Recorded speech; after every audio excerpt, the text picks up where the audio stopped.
This society will always be as a drunken of the wine.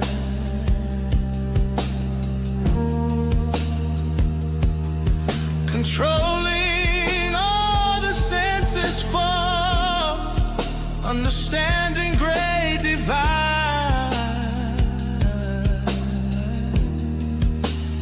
I will sense fire to this land.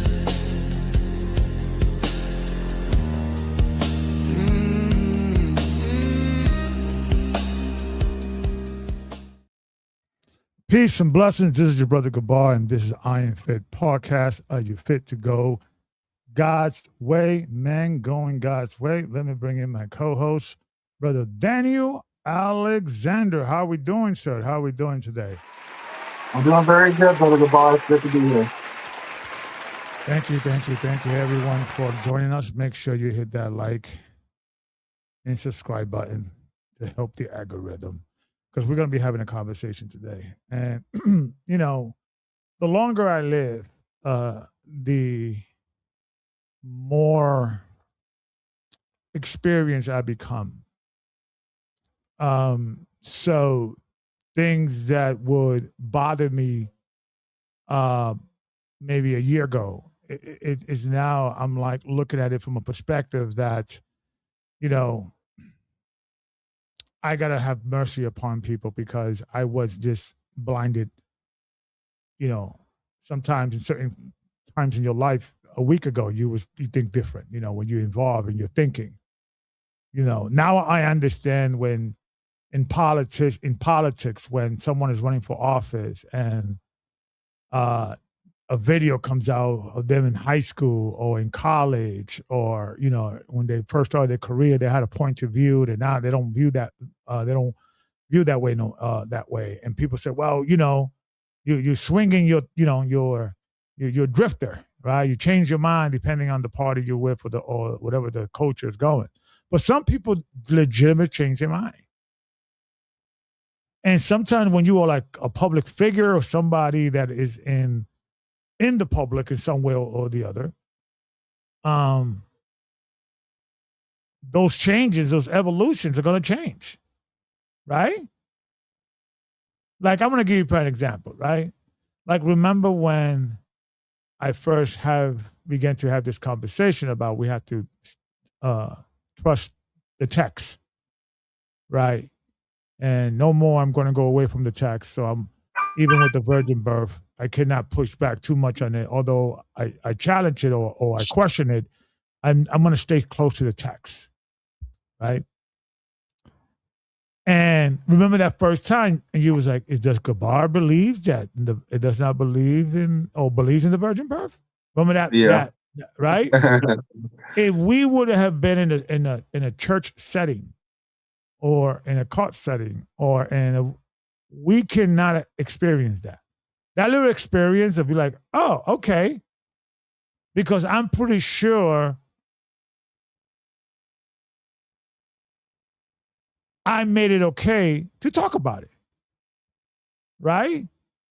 Or is Gabar changing his mind? What's going on, right? Because you knew me as Elder Gabar, but now you know me as Brother Gabar. So it's like a relationship like with your daughter. I remember with my daughter, right? That I have a different relationship when she was like 13 versus now. You know, so people evolve, you know, but we have to allow for people to evolve. And so why the thumbnail, right? People seen the thumbnail. The walls are closing in on Elder Rawchaa, excuse me. His mental delusion is getting worse, and I believe this. I believe that Rawchaa is going into a place that, first of all, he doesn't have to be in. The name does not have to be the hill that he dies on. Because what made the church great was the other stuff, right? So what attracted people, what yes, I mean, the mystery about the name or the concept, like, okay, like a new, everybody's always gets curious with a new idea, a new, angle. And, it's like itching ears. I get that too. But I don't think that's been the motivated thing. And I think it's been other stuff. However, though, this is the reason why I believe GOCC is a cult and has become a cult. And I think it always was a cult. We just didn't know it. And I want to first go into a conversation or the video that Rawchaa had a few weeks back in regards of bringing up the name. Now, this is the reason why I think, we being effective, in my personal opinion, with, Rawchaa in particular. And I think we are seeing the beginning of the decline of this man. He is getting older. None of the things that he claimed that would happen by now has not happened. He's still saying, be careful, don't go out to church because something else is coming around the corner. No, this is not, I want people to understand that this is not a thing that I'm doing this because I don't like Rawchaa. I like Rawchaa. There's nothing personal here. I think he's just a dangerous man. And the reason why he's so dangerous because he doesn't know he's dangerous. He's being sincere. But now the walls are closing in on him, I believe.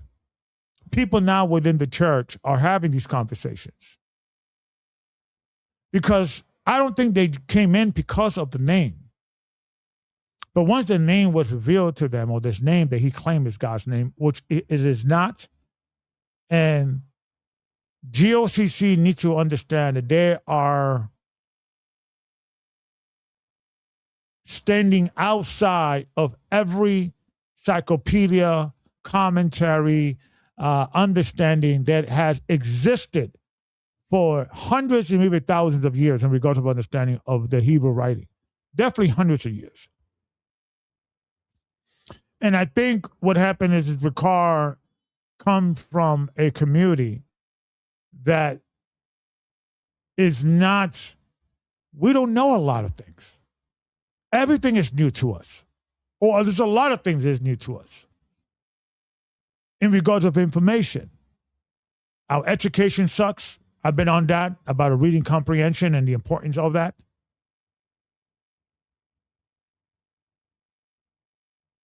And we're going to go into the reading comprehension in regards of other scriptures in the King James Bible that I just need to correct, that I used to teach different, that now I don't teach anymore.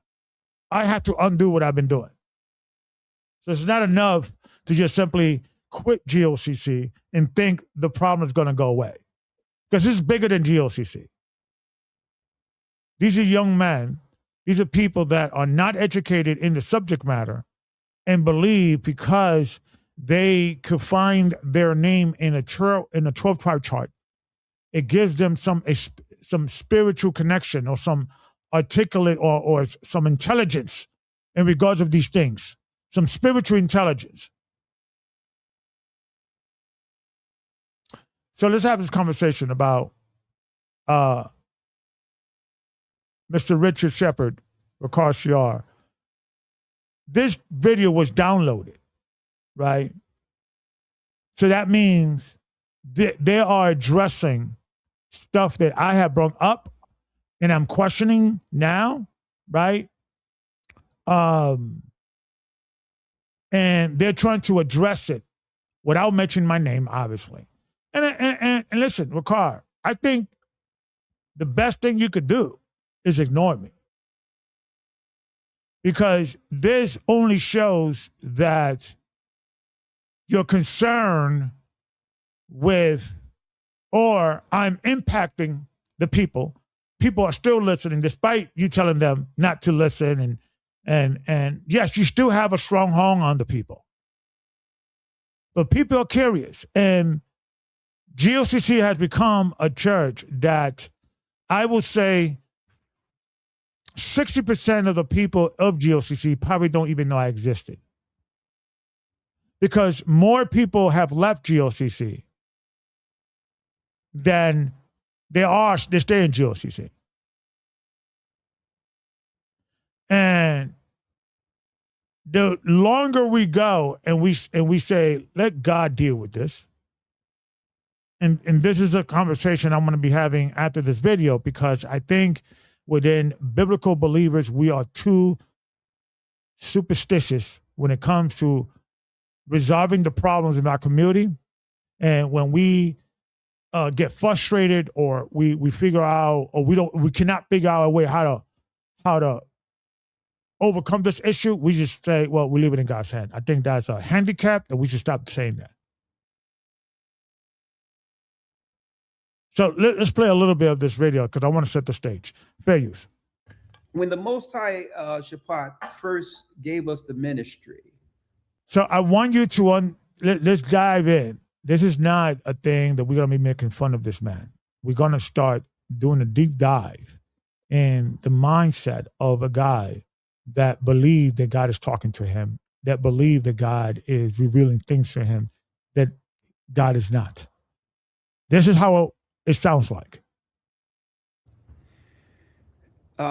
Through fasting and prayer, before the Most High gave us the ministry to go out and teach the gospel, to be a part of what so many are witnessing in the earth, like the baptism we're going to do amongst hundreds next week.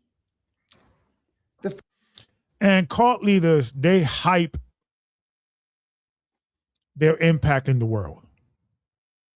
Their hype, their achievement, as if, there's probably in America multiple churches like GOCC that we haven't heard about. But in that church's world, in that elder speaking, the members feel like we are bigger than what we are, and we are impacting more than we really are. And it takes someone leaving, not watching any videos, not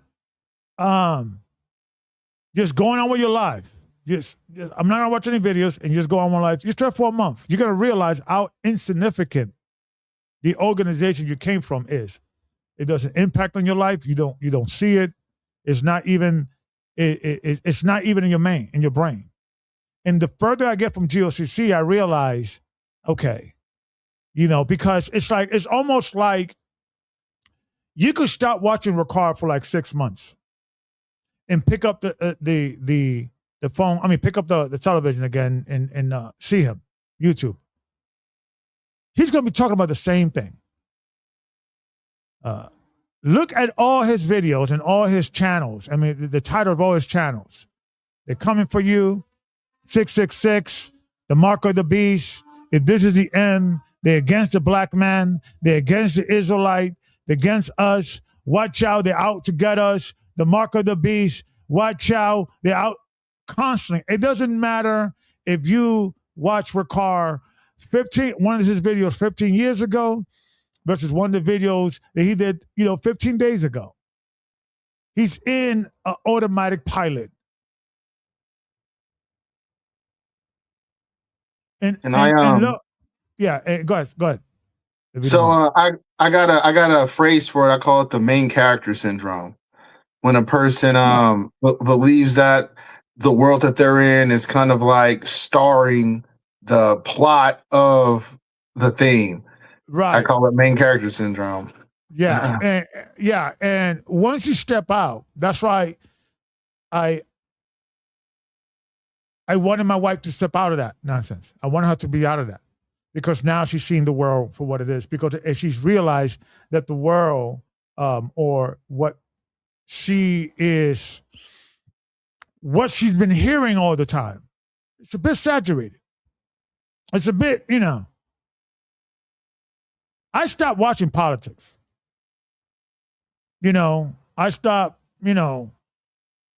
getting so invested with, Donald Trump and what's going on and yada, yada, yada, because I was like, a few years ago, like a year ago, I was like, or whatever, 2 years ago, whatever Trump got elected, we got 4 years, and we have what's her name? Kamala. We would have 2 years. Remember all that?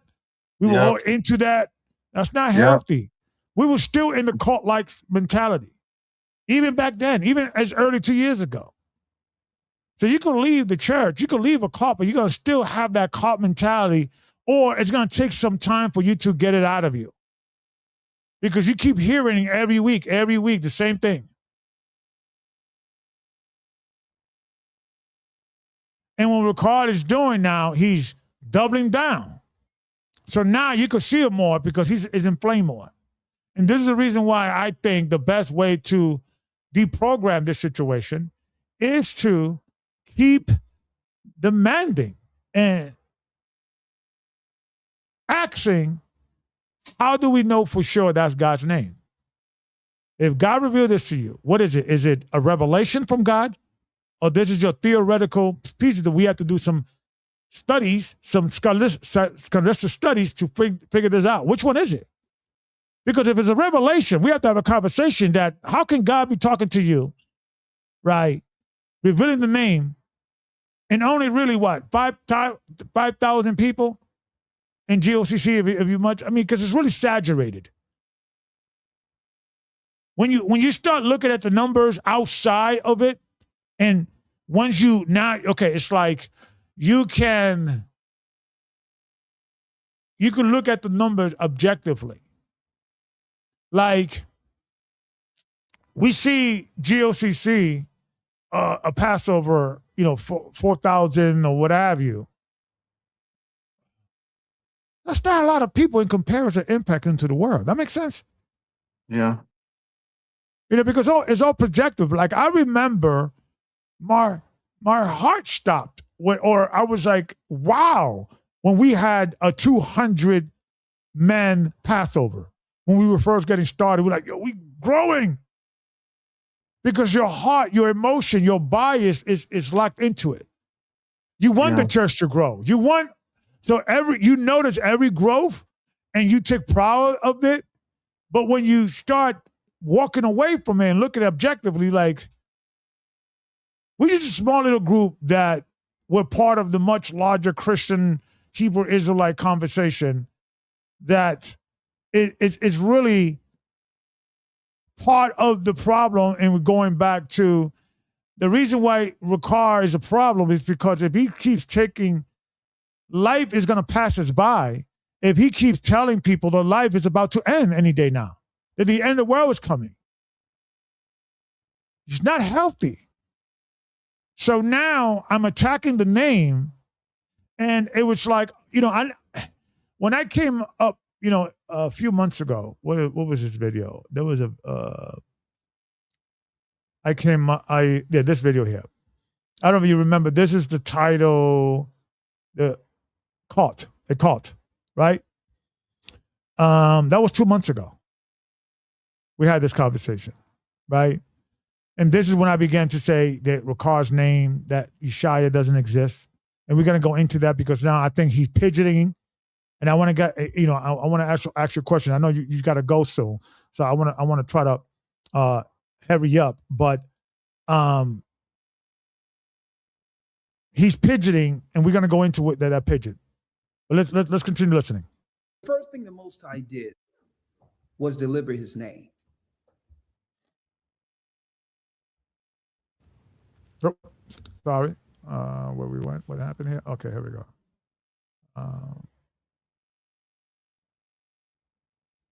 So at first, the thing was, okay, Ahia is fine because Ahia and Yahweh is really the same thing. That's where they were pivoting at first.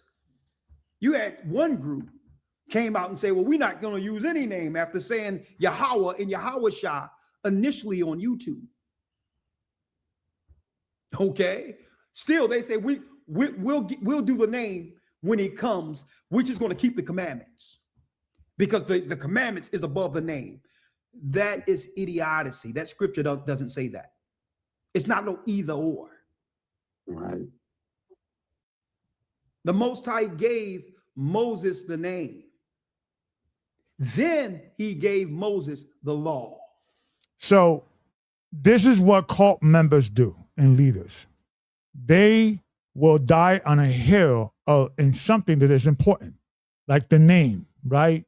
The right pronunciation of the name. Because in scripture, right, you have scripture that says, don't forget my name, praise my name, honor my name, right? So those scripture lends to the importance of his name, and he is true.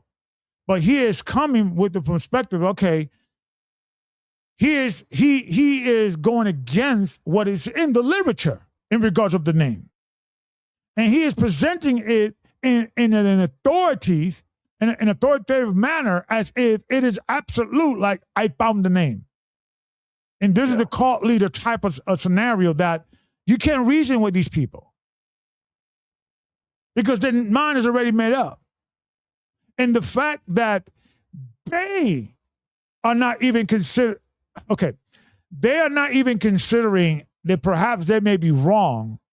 And the fact that nothing happened to them, meaning they were reading the Bible, they went into the Hebrew, they went into this, and they found this, and then they believe this is like a conspiracy that the world is hiding the true name, and this is the true name, and this is like a typo that he discovered that he found the true name or something like that.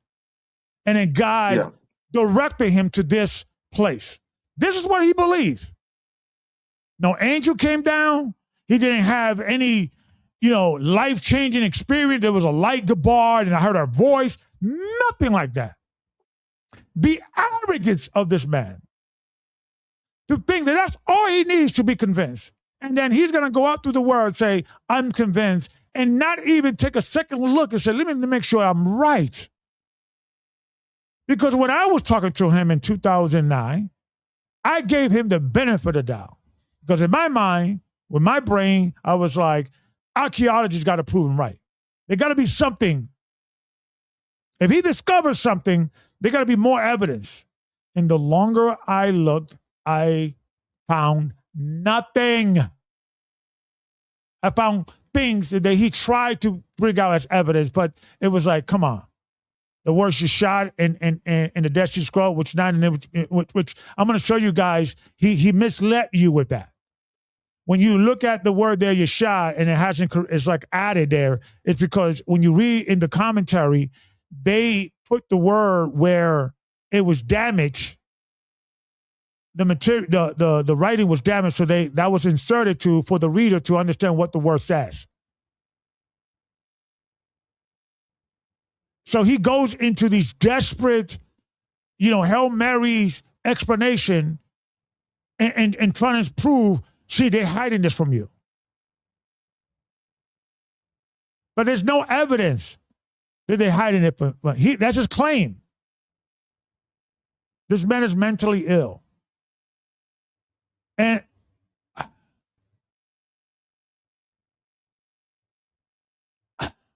I think the problem, too, is us. Well, no disrespect to the brothers in GOCC. GOCC attracts a lot of space cadets, a lot of people that are into the spiritual realm. That's a problem. Because if I have a problem with you, right, and then you come and turn around and say, hey, that's a demon attacking our friendship. That's not Gabar, that's a demon. And I'm trying to talk to you, say, hey, brother, you offended me, right? You are running away from the issue, right? And you're going into the spiritual realm. There's a demon attacking us. And I'm like, no, brother, listen, I want to talk to you, buddy. Dude, are you okay? And it becomes a situation of a defense to not deal with the actual issue. We got to get away from that, from among Christian or biblical believers, because we're becoming superstitious. Not superstitious, superstitious. So let's talk about it. Okay. So again, I'm putting this out there. So, well, I'm not sure, but I'm not going to speak against it. Commandments. Because the commandments is above the name. That is idiocy. That scripture doesn't say that. It's not no either or. Right. The Most High gave Moses the name. Then he gave Moses the law. Mm. Okay. So again, I'm putting this out there because so many people think that they're affecting us if they choose to believe something else or look into something else. Guess what? We're not here for that. We were here to convey the name, whether people hear or forbear, that's your business. It's not a debate. It's not a point of friction. Serve the God you know. And we'll see at the end what was right and who was. So this is another rationale that cult leaders do. They'll hold on into something. He has an origin story. His origin story is God has chosen him to proclaim the name that he cannot prove, and it doesn't exist nowhere outside of his mind.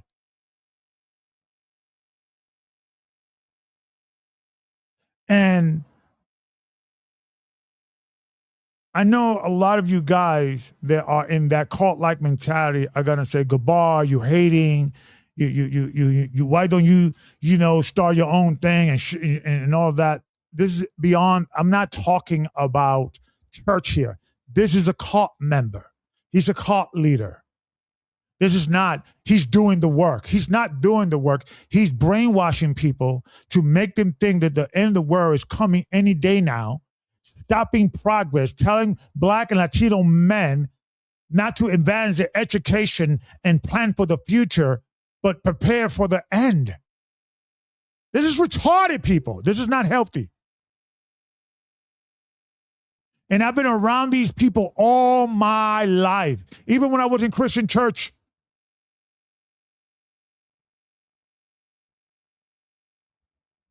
And you want to be polite. You want to be nice. You don't want to be controversial. But you talk to people and everything is a spirit, everything this and that. Like, dude, I want to come back to earth. Sometimes it's not an attack. Sometimes it's a real legitimate problem. You have to slow down and sit down and talk about it. There's too much blaming on Satan and an attack. Nah, dude. When another man takes another man's wife, that's adultery. That has nothing to do with spirit and all that. No, we have to fix that. When there's a sexual predator church and women feel uncomfortable, now that's not Satan trying to come in and disrupt. No, that's a real human experience we have to deal with.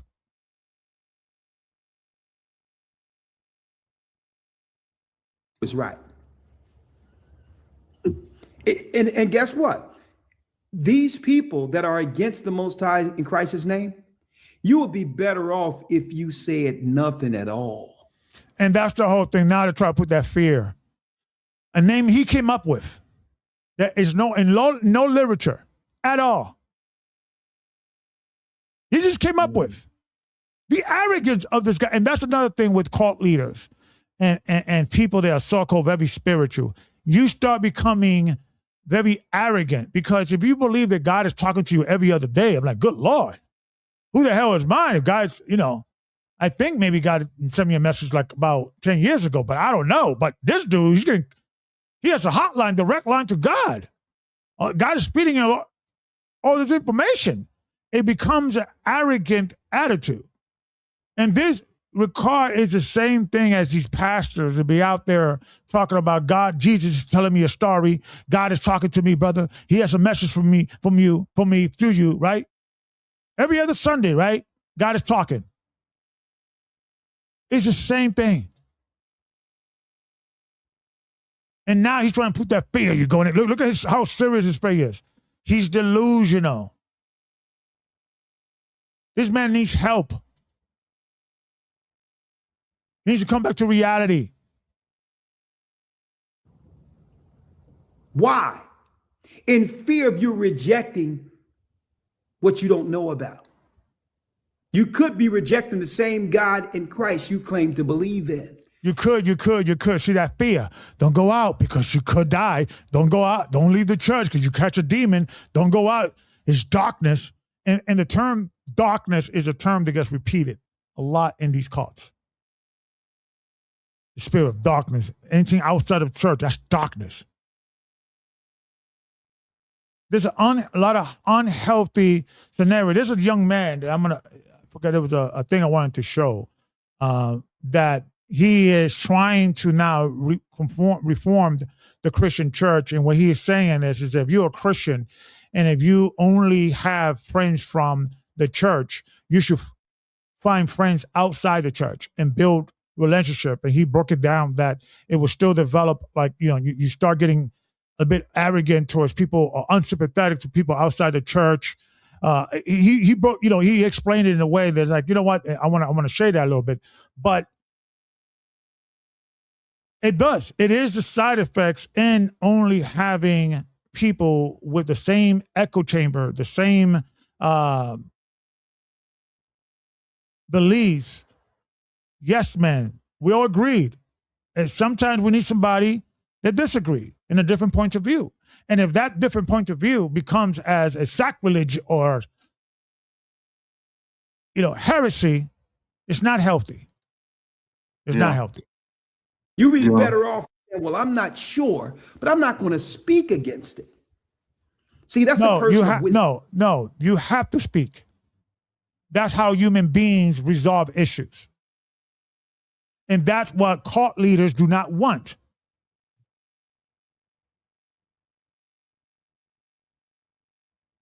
You have to push back on things that are truth does not need defense. The truth is the truth. Your theory, sir, and that's all it is, a theory, that the name was originally Ahaya and they changed it to deceive the world, is a theory that you have not been able to prove in 20 years. And this is a challenge that I'm giving Rawchaa right now, or anybody in GOCC. Let's not even put Ahaya. Let's have a challenge, because check this out what he's doing. Okay, we could go into the Ahaya and God revealed this to me, yada, yada, yada. But every single time he attacks the Tetragrammaton, he goes into so-called scholarship. And that's my realm. Let's have a conversation. I do an open challenge, Rawchaa. Let's have a debate that you could prove beyond a reasonable doubt that the Tetragrammaton is somehow the devil or associated with evil. I will prove you wrong 1,000%. I will prove that all you're going to bring is pseudo scholarship. I already know all the books you're going to bring out, and I'm going to show you all the sources they bring out and show you it's all pseudo.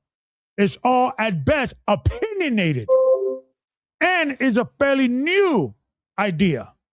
You can't find it.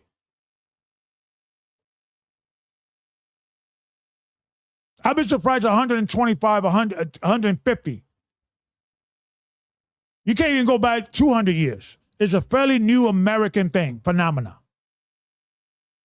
And see, people need to understand that there's pseudo scholarship everywhere. Everywhere. Even in, the satanic world. That's the thing too. In their world, they mattered. I don't know how many people are in this Wiccan satanic religion or whatever, but it's probably a few thousand. Maybe 5,000 or 6,000 in America, right? And then when you combine people that are into the occults and different, philosophy, there's pseudoness in those communities as well. And that's he's going to lean on. And I listen, please, I will challenge you, Rawchaa, and I will prove that you are going into pseudo nonsense that doesn't prove anything. Disrespecting the name of the Most High. Because you are not coming up with, we think the name is Ahaya, but we're not going to disrespect the Tetragrammaton. You have been disrespecting the Tetragrammaton. You've been disrespecting Yeshua. You've been disrespecting the literature. Talking about is evil, satanic. Well, let's be careful just in case I'm wrong. You coming with authority as if you are right. And I'm challenging you on your so-called scholarship because you're pseudo.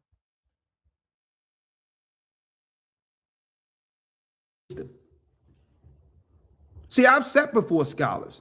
I've sat before rabbis secretly. You see that? It's always some secret that he can't prove. You're pseudo, dude. They haven't told you anything. They probably think you was crazy. See, because these guys, they will sit down with a scholar or a rabbi, argue with them, right? The rabbi would disagree with a lot of it, disagree with some, back and forth, yada, yada, yada, right? And then he would think, I confound the wise. Like, I sat down with a rabbi. He knows about this. You understand what I'm saying? Like centralized, kind of centralize the whole circumstance. Exactly. And trying to impress people that don't know.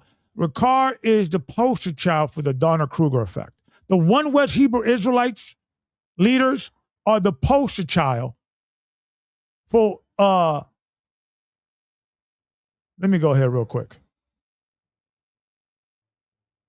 These guys here are the poster child for the Donner-Kruger effect. They want you stupid. They only go to naive people. They only go to the uninitiated people. People don't know what's going on. People that have gotten the worst education in the worst deprived neighborhoods. These guys are the so-called scholars. None of these guys are, college graduates in none of the field that they're teaching. None of these guys. I was surprised if they have a combined, 4-year college degree between all of them. And these are our leaders. These are the people that we look up to. And I'm the crazy one here. I'm the mean one. Well, blacks and Puerto Ricans are failing in almost everything when it comes to, economic education. We're in the bottom of the barrel. We are going through those curses that these men made famous. We're still going to Deuteronomy 28, 68, or through 1 through 68, or 15 to 68. And it's gotten worse since I've been alive. We're getting dumber as a community. We're not getting married. We're not producing any children. But I'm the jerk. I'm the mean guy. Guys, we have to wake up, man. We have to start bringing reasoning, logic, common sense into our spiritual walk.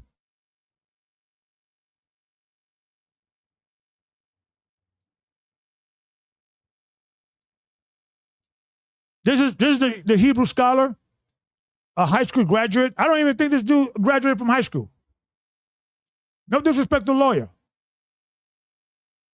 Dude, you're just posing as a teacher.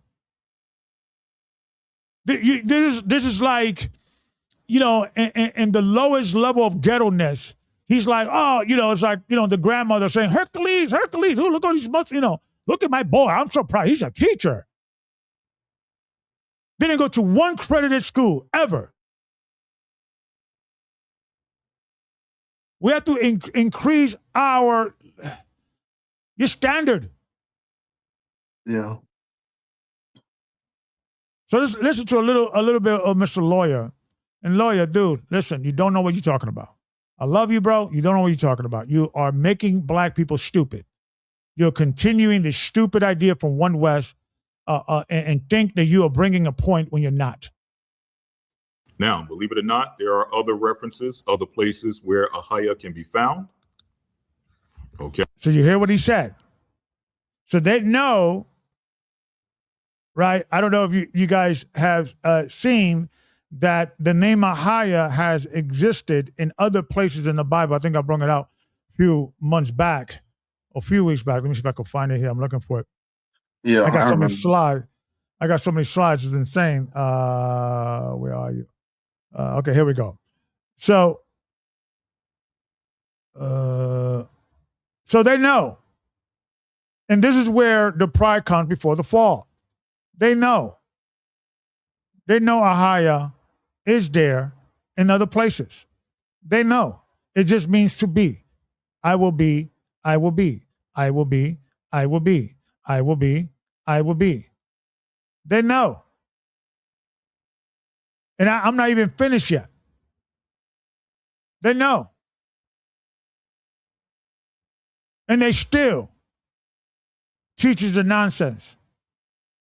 in the academia, this is not a discovery because Hebrew is not like the Hebrew, that English language. He asked him for his name. Listen, man, the more I learn Hebrew is more like poetry. It flows different than the English language. And we can't put our Western thought into the American, we can't put our Western thought into an ancient Hebraic document. And I don't care, Ricard, how much you think this is the record of my ancestors. You still got to learn it.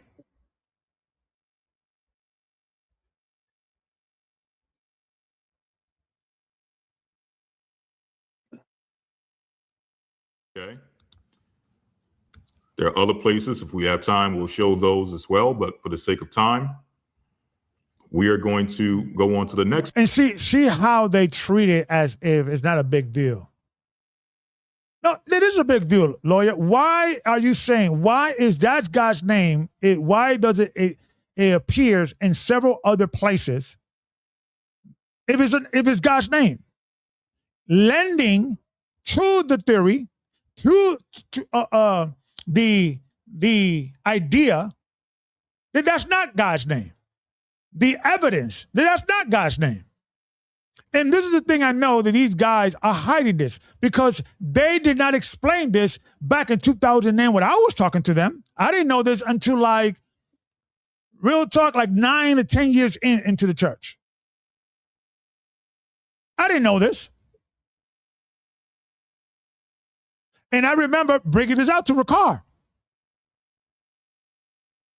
Hey, Ricard, I just want you to know this is out there. I don't know. You may have to bring an answer to this. And I just dumped it. Okay, no problem, Gabar. Yeah, we got it. That's right. And I left it alone. And if he denies that, he's lying. So they are pivoting because now, for some odd reason, I thought this thing was going away, but this video was actually uploaded to address these things. It was uploaded 4 days ago. The name of God cannot be denied. Academic moment. This is, so lawyer is like, Ricard's like, I'm going to show you a video from the academy. And trying to impress people because he knows this is impressed to you guys. Like, oh, look, because he knows you guys don't know Hebrew. This is all like look like German to you. It looks exotic to you. And because lawyer knows a little more about Hebrew than you, he could tell you anything.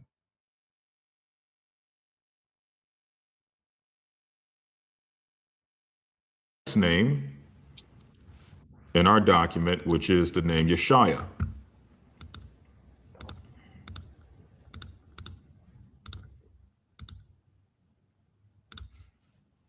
I think. All right, here we have the name Yeshaya. Okay, I think I have the actual place what I want him to pick up. See, it correlates back to the Hebrew name. Hold on, because I want you to pay attention. Now, I want you to see this. Danny, you took the academy? Never. People that took the academy, because I believe Ricard is pivoting. Because Yeshaya, the way Ricard used to tell me, is that you take the root word Yesha and you drop the ayin, because Yeshaya is Ya, Sha, and ayin, the I sound. You drop the I sound and you add the Yesha, the Ya at the end. That's what he used to tell me. I don't know if you guys remember this, but I have spoken to people in the church and they told me the same thing, that's what Ricard used to say, right? But now he's pivoting. I'm going to show you why. So the reason he's responding to me, he says, because I always used to say, Ricard just made that name up. It doesn't even exist in the Hebrew lexicon, or if you ask a Hebrew expert if this is a name, they will tell you it's kind of like a name of Isaiah. And I was referring to this particular name. This is the name I was referring to. Hold on, let me go back over here in my PowerPoint because okay, here we go.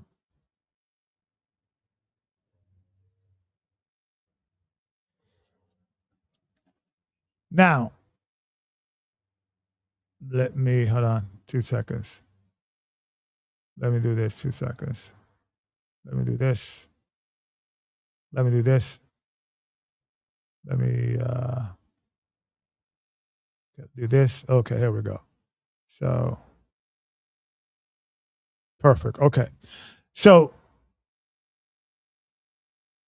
this is from Ricard's website, right? GOCC's. You notice he has the Shah, the Yah, the Shah, the Ayin, and the Yad again. Originally, he told me, and this was understood, that the word of Yeshaya, he should say it, was 3 letters. You drop the ayin and you add the Yah. And that's why you have the English version, right? Yashaya.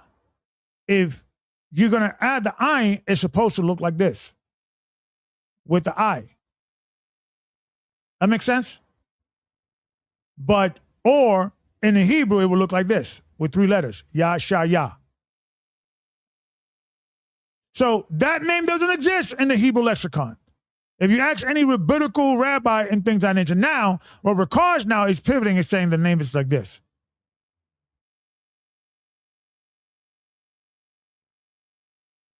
And why is that? Let me show you guys something. I was having a conversation with a member, ex-member of the church, and we were going back and forth, and because we were talking about this video. And this is what, could you read that for me, brother, if you don't mind? Yeah. It says, so I think I'm starting to vaguely recall saying to drop the ayin, and that's it's Yeshaya and not Yeshia. My wife says she remembers that. I'll try to look for videos tonight and tomorrow. If I'm able to find anything, I'll send it your way. Because I think what's happening with Ricard, he's pivoting from Christ cannot be Yeshua because Yeshua is in the Bible, and the Bible said there's no other name under heaven, and the man could be saved, and that name has been around, so this has to be a special name. So then that was his first excuse. Then when I began to push that the name Yeshaya, the way he used to teach it, to drop the ayin, it is not goes along with the Hebrew. It's not a name that's recognized or is a way to express that term, my salvation. Because Yeshaya is really Isaiah, Yah save, or Yah is my salvation, is a short form of God's name. Ricard doesn't know what he's talking about. He's just making up this thing as you go along. This is not something that's recognized in theology nowhere. This is pseudo, guys. This is not based on any recognized Hebraic understanding.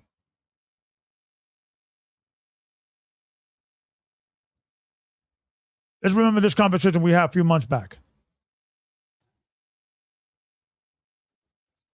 But Yeshaya was just made up. With all due respect. Obviously, that name does not exist in the Bible. He made it up, and he came up with his own theoretical reasons why that is. And his name, he believes, and one of the reasons why he believed that, and there's the other guy. These guys are charlatans. And what I'm saying, guys, we should demand better for our community. It should not be this easy. Somebody just popping up with a website. It should not be that easy. Right? It should not have been that comfortable. If somebody just come up and say, "Hey, the Lord has called me to do this," and back in the days, if some dude Ricard Shiar would have come out the village talking about God is communicating with me, telling me He's revealed something to me. Everybody in the village would send them to the community, the leaders, and they would target and they would use the standard of Hebrew, everything has to be established with two witnesses. What's your second witness, Ricard? Even Moses, when he went back to Israel to reveal the name, he asked, how are they going to believe me? God said, do the same miracles that I show you. And you are with the arrogancy of like, hey, God is revealing this to me. Because when you're an occult member, your brains is wired different. When you're a cult leader, you think you're talking to God. Ricard is mentally ill. He's not right in the head, right? Can I say this, Brother Hooper? Please. And then like that whole thing where he was kind of saying, well, you know, we can agree to disagree as far as like our mission isn't here to persuade you in believing in the name revealed to me. I believe like that's a whole tactic as well, you know, because what that does is it kind of removes the accountability factor of like having to address the critical questions behind those statements that he's making. And like I'm taking a stand that God has not revealed this to you and you have no evidence. So it's not like you're just saying, well, if you don't believe me, it's okay, brother. You could just move on with your life. That is the textbook answer with somebody who's delusional. This is not like a movie we're arguing about.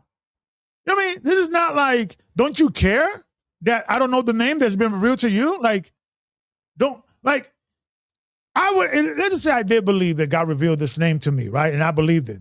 I would approach it from a more logical perspective. I would not get mad at the people that don't believe me because why does you believe me? It's retarded. It's not healthy. It's not logical. It's not reasonable. It doesn't make sense. And this is rapid in the spiritual Christian Hebrew Israelite community. It's not healthy. I'm sorry to interrupt, but go ahead. Finish your thought. No, yeah, and yeah. So for like the constituents or the congregants that attend his church, what that does is it feels like, you know, they don't have the need to have to defend their faith either. It's like, well, if the head guy said he's not going to address it, it's kind of like trivial to him, then us being the congregants, we need to take that same stance, which is, hey, we can agree to disagree. And so what that does is, whether he knows it or not, it's galvanizing that echo chamber. Like, you know, so that's it. Like, yeah, like, let me show you guys an example. This is I would say Aaron's a good guy. Aaron is a good guy. He just wrapped into the nonsense. And Aaron is a good example that, you know, he is educated. He's not a dummy guy. He's, you know, I think is one of the, you know, I think one of the few people in GOC with a college degree. I'm not saying if you don't have a college degree, you're stupid, because I don't have a college degree, although I am stupid, but I don't have a college degree. But, you know, you get my drift. What I'm saying is this, folks.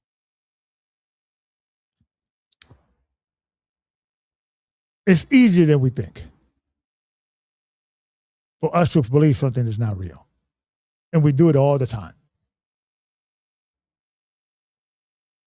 So pay attention, because I want you to, this is I guess, my so-called masterclass into showing cults and how the thought process works. Fair use. Of those who operate in the spirit. And this is where you need to protect yourself. And I often share this, you know, even my former elder, when he decided to leave the church, even before, you know, Elder Ricard said, stay out of contact with him. When he would call, I wouldn't answer it. And the reason being because I knew it was a very real thing.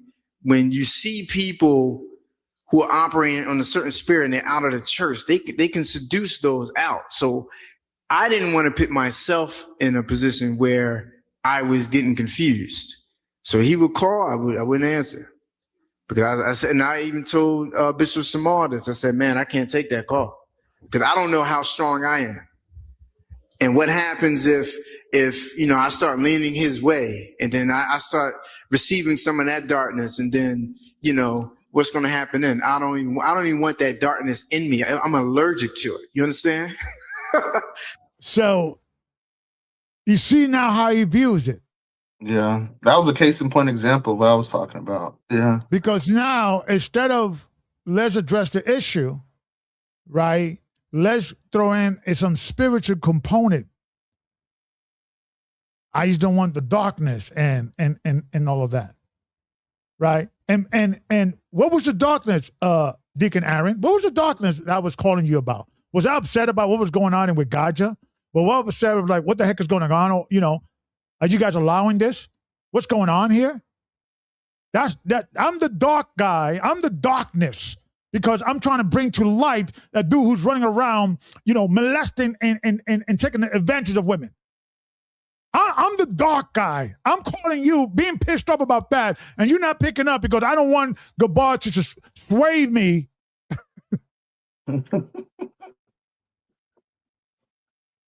Because this guy is running around molesting people, or his father's running around committing adultery. I don't want him. I don't want that. Him complaining about that to sway me to leave the church. And this guy thinks he's like being deep and somehow not exposing himself.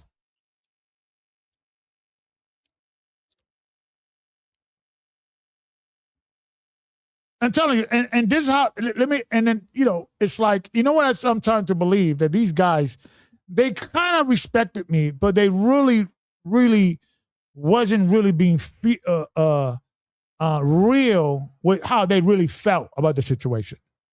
And I think these men are they're just brainwashed. That's the only thing I could say. And I have to do that, so I got to take some responsibility. Let's watch this video, fair use. You're minus a heretic twice. After that, you got to cut them loose, right? Destitute of reason, can't reason with them. Bro, are you sure that, brother, I can have a meeting with the elder right now if you want. No, I'm good. No, man, this YouTube video convinced me. Oh, okay. I get it. I literally got a call a couple of weeks ago. Someone was leaving the church because of a Facebook post I put up. I said, wow. Look at the reasoning, right? And this is a major thing. Every complaint with leadership, they always come across as this thing. Like, they always want to downplay it. Like, Ricard getting caught up in the Grammys, Gaja, harassing women, Amav, father, pops, taking another man's wife. This thing, we dealt with this. We have much more important things. We got to do the work. It's always that attitude of there's condescending. But let it have been their wives in an affair in the church. Let it have been their girlfriend or their sister getting molested by Gaja. They want justice. Y'all want to know what the Facebook post was? I put up, who knows the group Public Enemy? Public Enemy, right? So you're probably familiar when Flavor Flav said the famous words. He said, who gives a about a Grammy, right? I'm bleeping out the so I put a DJ who was cutting that up on YouTube, right? Now, Brother Deacon, see, this is the reason why when Pops is away, the kids will play. Because if I would have been still in the cult, I would at least been smart enough to tell Aaron, take that thing down. First of all, you know what I mean? You only adding to the fire. And this is now you becoming an idol to Ricard, and now you have to defend Ricard. Ricard could defend himself. Let him deal with this. That happened to him. And now you're like, who cares about the Grammys and Flavor Flav try to be hip and cool and try to downplay it and I know intimately behind the scenes the individual that he is talking about, and I know intimately that this was Aaron is isolating this to that Facebook. But that was the camel that broke the camel's. That was the weight or the straw that broke the camel's back, because there was some other issue. The same gentleman that was upset about that meme with him and the Grammys was the only gentleman. The only gentleman, I'm going to leave a clue.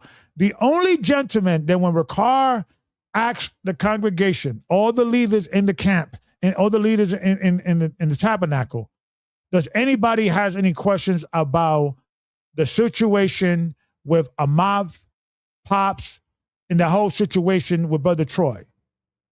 Ricard, this brother that was complaining about this is the only one that stood up and asked the question.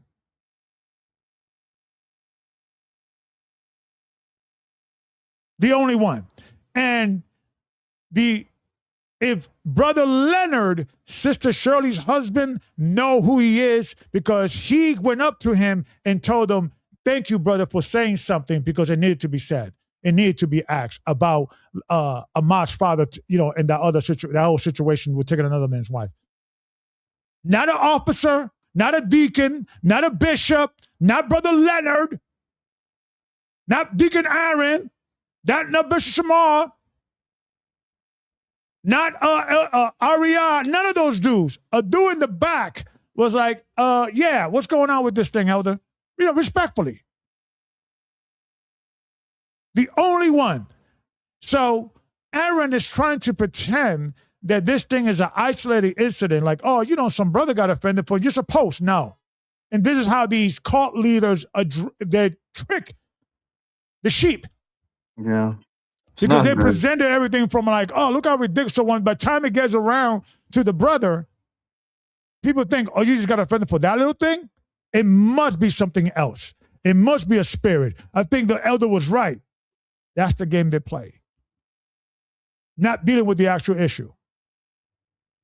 Right? Because I guess he was mad he didn't go to the Grammys.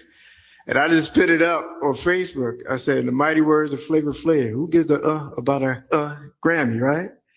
Brother called me. I said, man, and the spirit, listen, they love to play the victim. So Satan pulled Central.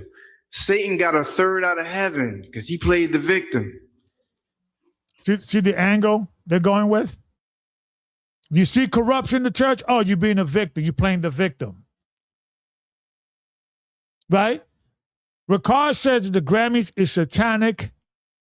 When he used to be there back in the days and he used to see things, wow, and all kinds of sexual things going on.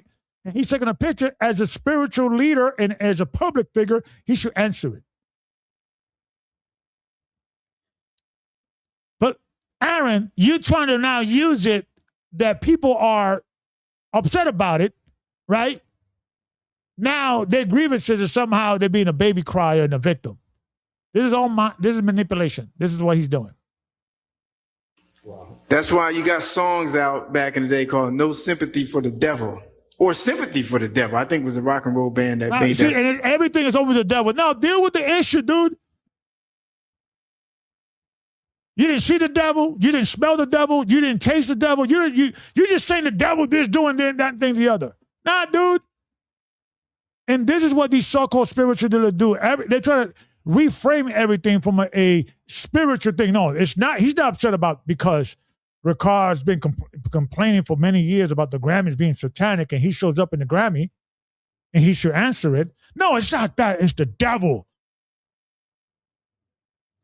And this is how these guys do it. Everything is some Satan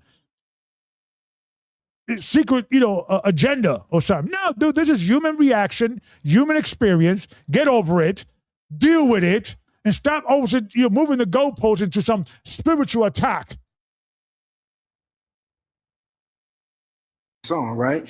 They want sympathy for him because he gave us all this, and God is. Yeah, okay, but this is the whole thing, man.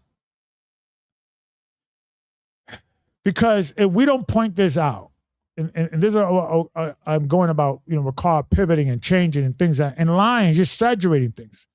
Let me show you another video of this dude. A few weeks ago, I get a video or a text that say, Gabar, you're right.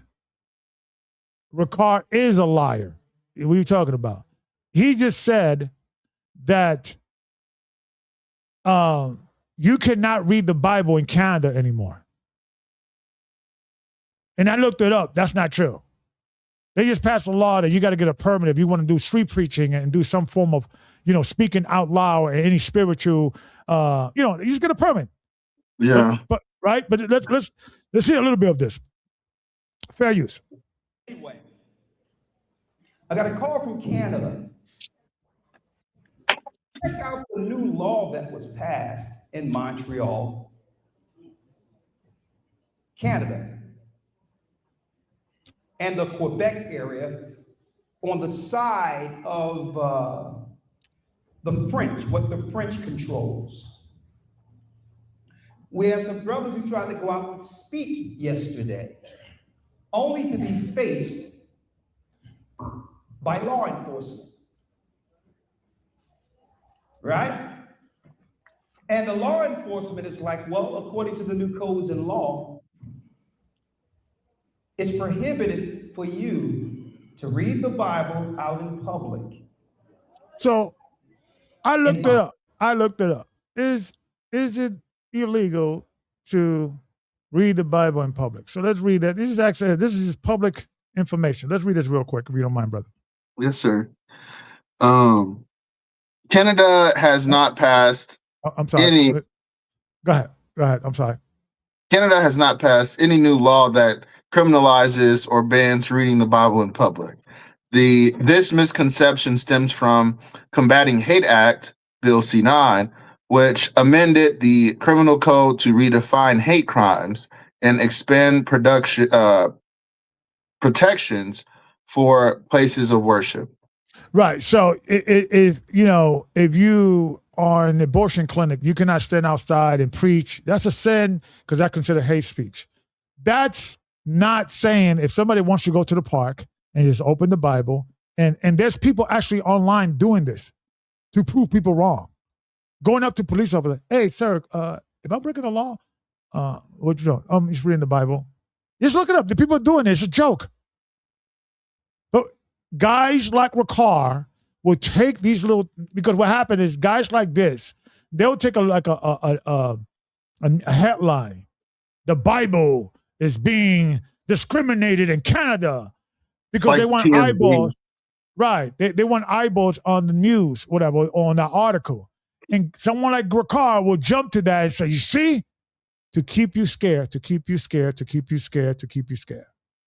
Right? And it's not talking about reading the Bible in public. It's talking about public display of religious or some form of political thing that you have to get a permit. The same thing I did in New York when we were protesting Africa Bambaataa being booked in the club SOBs in New York. Rawchaa was there. I had to go to the precinct.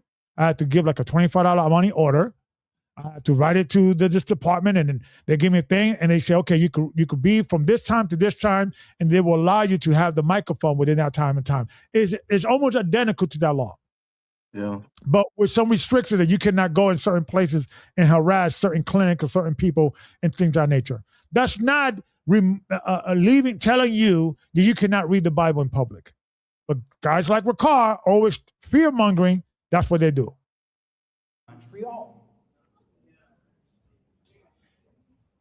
Now, there's certain parts of Toronto and others under England that are still able to, but you have to understand. Because in France, there's certain parts in Canada is owned or controlled by France, and there's other parts controlled by England. The French part, is the same thing. It's the same thing happened to Israel United in Christ in France. They didn't get kicked out. They was told you got to go get a permit to do what you do there.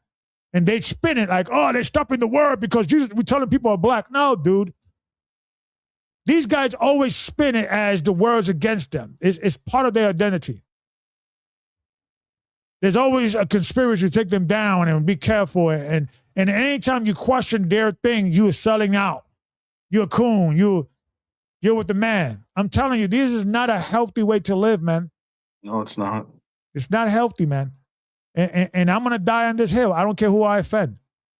Get out of that stupid church. Live life. This is my challenge for every GOCC member. Take a break for 1 month from GOC. Take a fast for 1 month. Don't see any videos. Don't go to any congregation. Don't see any academy videos. Go out. It's summer.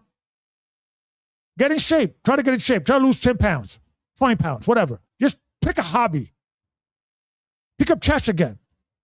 Now people playing chess in the park. Go pick up chess. Just live life. Doesn't matter what is it you like, your little hobbies. Just do that. Just for a little bit. Just take a break. You can still read the Bible. You could still read, history books, whatever. Just read a book. Yeah, read several books. Just give a break for watching Rawchaa. And you're going to realize after you come back, I think the bar is right. This really only happening in YouTube. Oh, this crazy world of the end is coming. It's only really on YouTube. Everybody's going on, moving with their life, and we out here waiting for the end of the world to come. It's not healthy.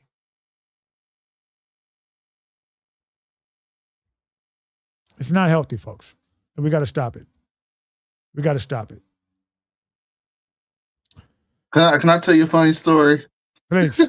So this is kind of funny. So I end up taking lifts to work because I hadn't had my car yet, and I would I would let the Spirit use me in regards to who I would need to fellowship with, air quotes.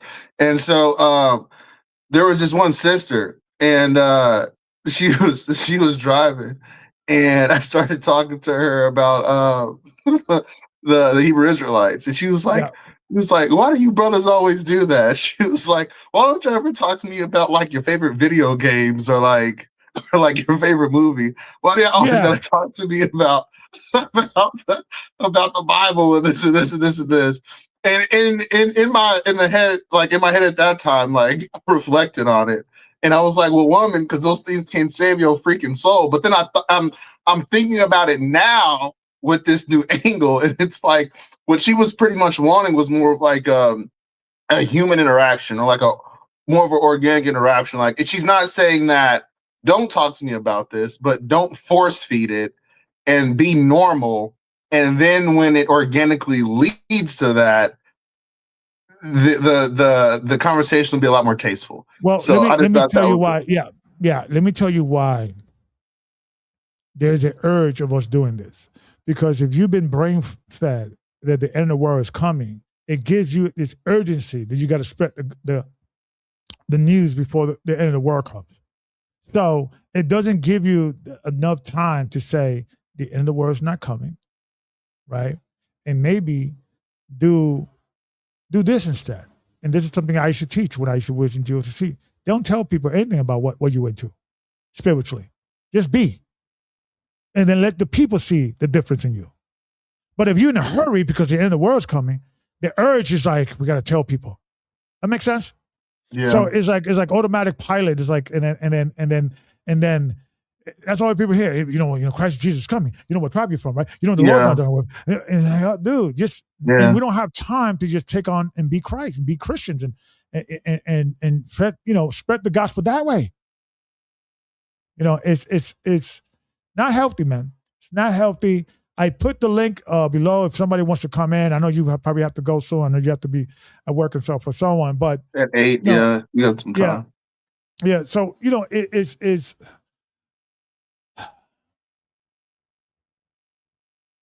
this video, this conversation, and I wanted to have this conversation. I know sometimes I get excited and stuff with someone, but I feel sorry for these people.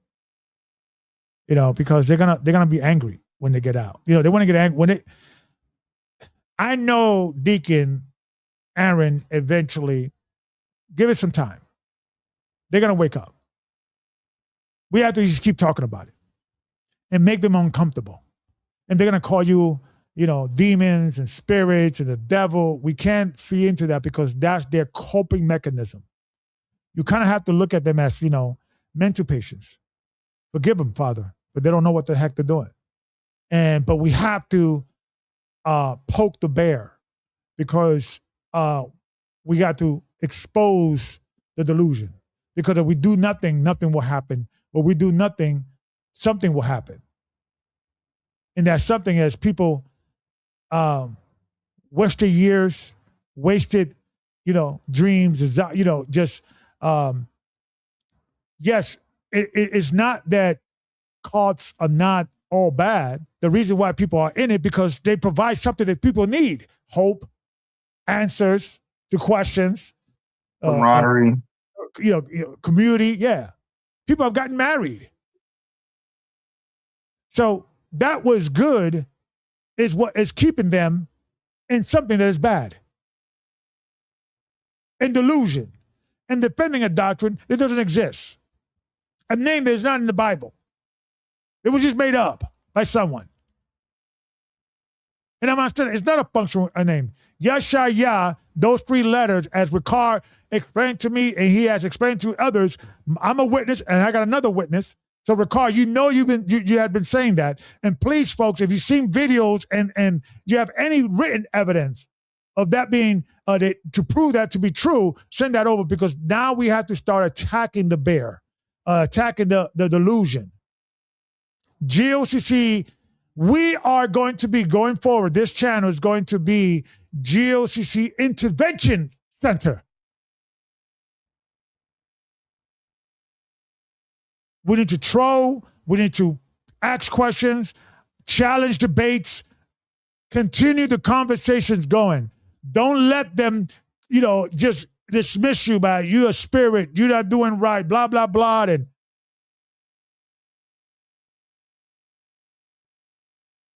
because, let me see, was it Sapat? Yeah, I think there was this video. Let me show you this video here. Okay. I want to hear Sapat say, and I want you to actually listen to Sapat what he says.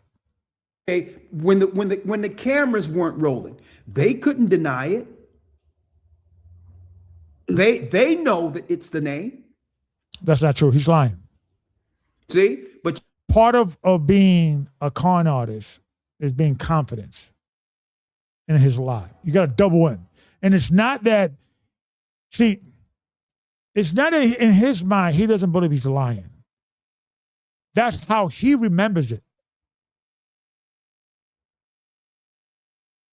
Because he wants to believe it so much. Yeah, I spoke to rabbis and they said, how do you know this? But did they agree with you? Did they, you understand what I'm saying? I know that they agree with that the name, the Tetragrammaton is the devil and all that. They double down on the delusion. That's what he's doing. you have people seeking to defend their doctrine. And that's the true issue they have with this church. They'll try to claim it's the name, it's this and that. Nah, they don't want to accept the truth is here, because then guess what? They have to question their own walk. All this, the truth is here. They don't want to deny that the truth. What this is about the name. So it's never about the subject matter. You notice that? It's always something else. It's some spiritual thing. It's never what's addressed. It's always something else. That's a delusion. And that's how they keep you in that spirit. Yeah, you're right. Maybe you're right. He's a spirit. Yeah, Gabar was always, I think he was always jealous of Gakar. And that's what it is. Yeah. It's never the issue. Dude, can you prove that God's name is Ahai? Yes or no? I think that's important. No, that's not the reason, brother. You got a spirit in you. No, I don't agree with you. That's what it is.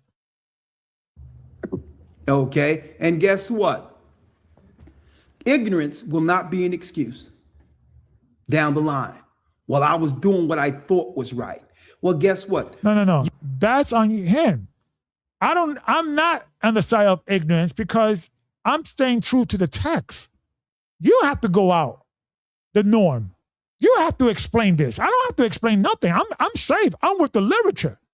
I'm with the scriptures. You're somewhere else. So if there's anybody dealing with ignorance, dude, you are. You're taking the risk. I want Shapat to speak because it's going to speak. I don't know if I went too far. I think I did. Hold on. Let me see this. So your fight isn't with us.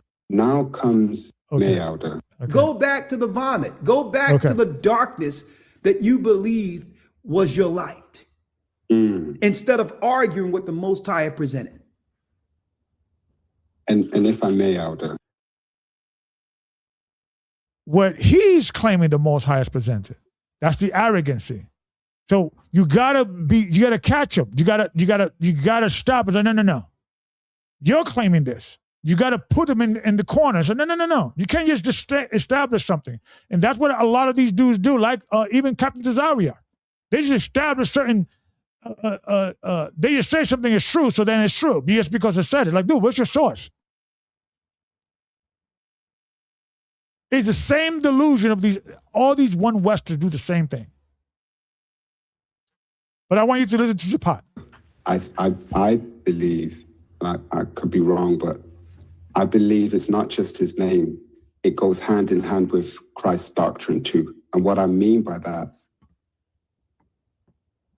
like you're mentioning the pride stopping people from accepting the name. If they were to accept the name, now comes humility. Now comes, other. First of all, Chapat, I accepted the name for 15 years until Gaja, your boy, was running around sexually abusing women, and I was exposing it. Okay, so don't try to act that now is the opposite is true. If you're going to say that the reason why I have a problem with the name is because it comes with a doctrine that I don't believe, and that's really is a problem. It always goes back to deflecting. What doctrine did I not disagree with? What was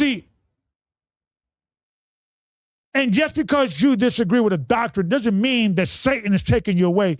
You just don't know how to explain the Bible. Could that be the problem as well? Maybe you're wrong. We got to throw that as a possibility.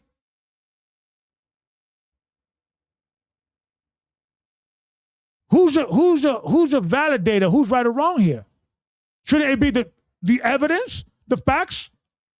What do we have available? Or it's what Carr says, right?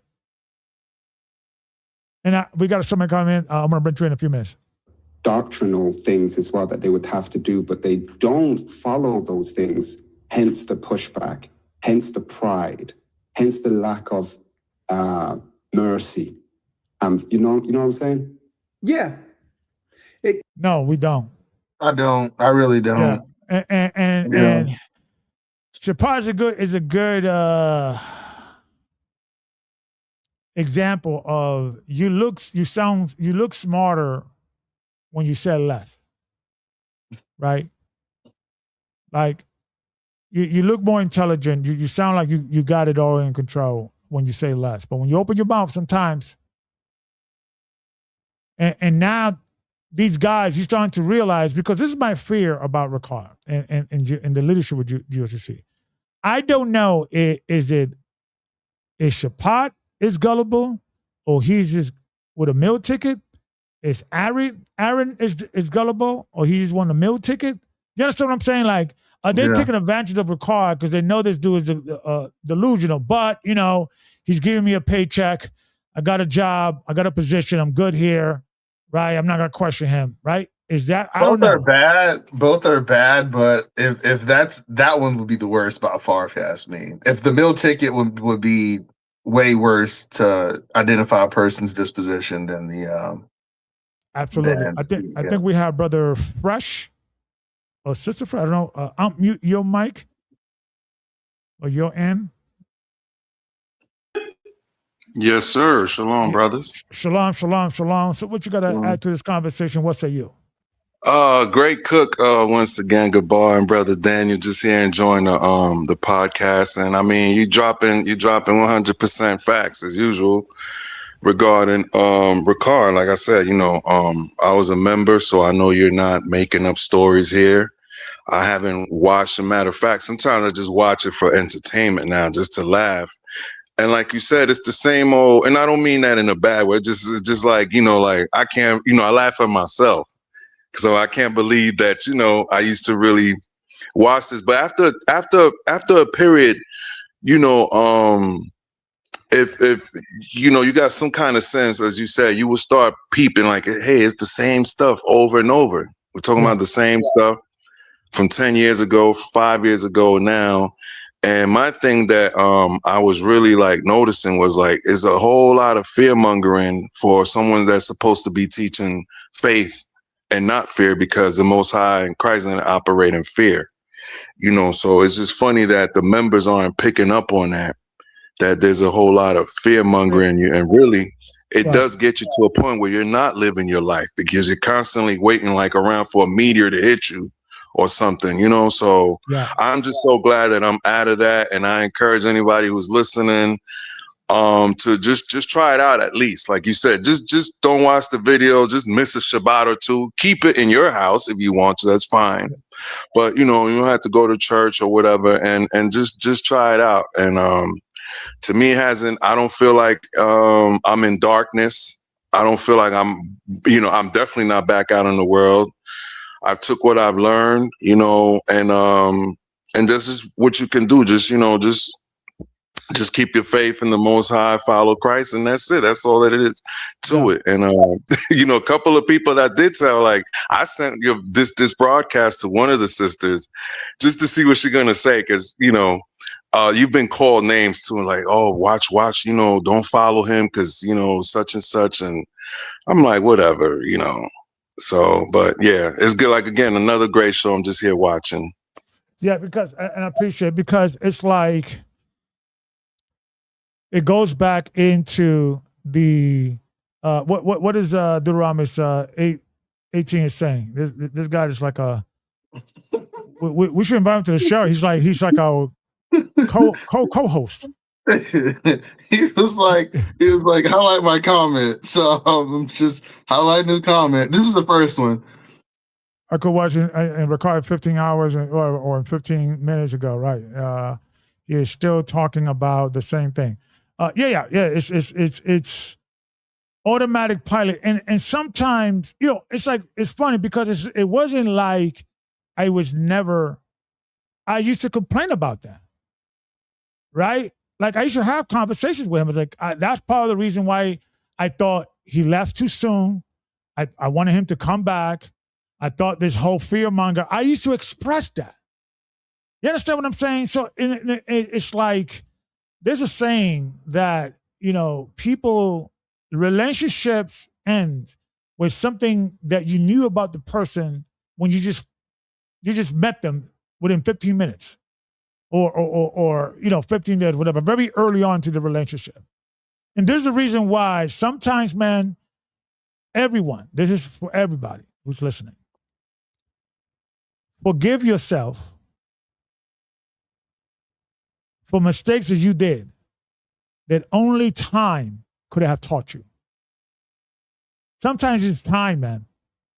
It's where you are in your life, mentally, where you are, how much stuff you know, how stuff you don't know. The Dunning-Kruger effect happens all the time because people don't know what they don't know, and you just, mistakes. You just give yourself a break, forgive yourself for not knowing things that only time could have taught you. Yeah, can I give you a great example of that? And I just talked to my father about this kind of situation I'm in. And it deals with Peter. So when Christ was talking about how he has to go to Jerusalem to be offered up, and Peter was like, not so, well, I don't know if I'm conflating, but he said, I'll go over there to die with you. And then Christ was like, you'll die with me. Well, before the cock crows a certain amount of times, you'll deny me. Yeah. And so Peter was like, I'll never deny you. Yeah. And if we was to kind of put ourselves in that experience and hear Peter say that, look at his expression, I would believe that Peter was 100% sincere in him saying that I'll never deny you. But when we go on throughout the account, we see that when people start to say, well, hey, weren't you with this guy? And he did it, and then the cock crew, and one of the accounts said that Christ looked at Peter, and then Peter looked at Christ. Going back to, I guess it was kind of like a stuck in time moment to where, oh, he was right. when he said I was going to deny him. But Right. but what I take away from that is that Peter he didn't even know he had that in him to deny Christ. So it took that experience to manifest that blind spot in him to where it could then be remedied. Because we see after that, he was able to carry out his martyrdom and then also renew his brothers. So I think that goes hand in hand, which is like only time can give us this manifestation of who we are as an individual, for then we can then go and heal it. So yeah, it's only because you don't know what you don't know. Yeah, you don't know what you don't know, and sometimes you got to forgive yourself. Like, you know, I'm thinking about maybe taking some videos down that I put up 3 years ago, 4 years ago. I don't, you know, I'm like, you understand? Because I'm like, what mindset I was in back then. You know, I may have to do a disclaimer. I no longer believe this or whatever. I have to go back and things of that nature. Because I think it's important. I think if it's not enough just for you to stop doing something wrong, but if you're doing that wrong and teaching somebody wrong for a long time, I think you should put the same energy to try to teach it right and do it right and correct what you did wrong. And I think, you know, we're not wrong. We're right. We're correct about this. GOC is a call. GOC is dangerous. GOC is not good for our people. It's not good for Blacks and Latinos to grow, to produce a community that we need. And we're constantly digressing to just being afraid and waiting for the end of the world to come and being ultra superstitious. What I call them superstitious. Enough of that.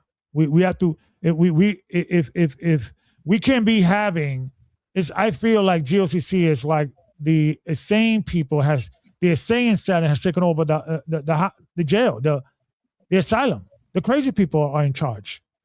The lunatics, the people that are dealing with paranoia. I think Ricard may be dealing with some form of paranoia. I know his wife does. She admitted it to me. I mean, we have had these conversations. Anxiety and all that. These are regular people going through, you know, through an extra extraordinary circumstance. And the reason why they're able to prosper is because we live in a community that we ourselves need some counseling. We ourselves are all screwed up. Yep. Yeah. I was talking to my dad about this too, about like how and I was trying to look up like the psychological term for it, but I couldn't find it. And maybe you might be able to help me. But it's so like a person has all these traumas and then they come into some kind of spiritual realization and they use the spiritual realization to kind of like cope with their trauma, like to justify the trauma, to make it to normalize the trauma. Like there's nothing wrong with the trauma. This is just a part. I've always been special kind of thing. This is the part of the makeup that makes me special. So I don't know the psychological term, but that's what we see in abundance. We see that in GMS because what happens? They use that to go about talking about graping. We see that when Sakura was a camp because that they use that to teach them to go out and participate in clubs and different things of that nature.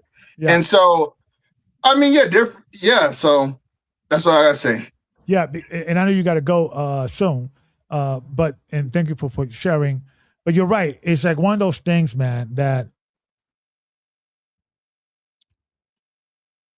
this is probably going to be the greatest test for me in regards of patience and patience.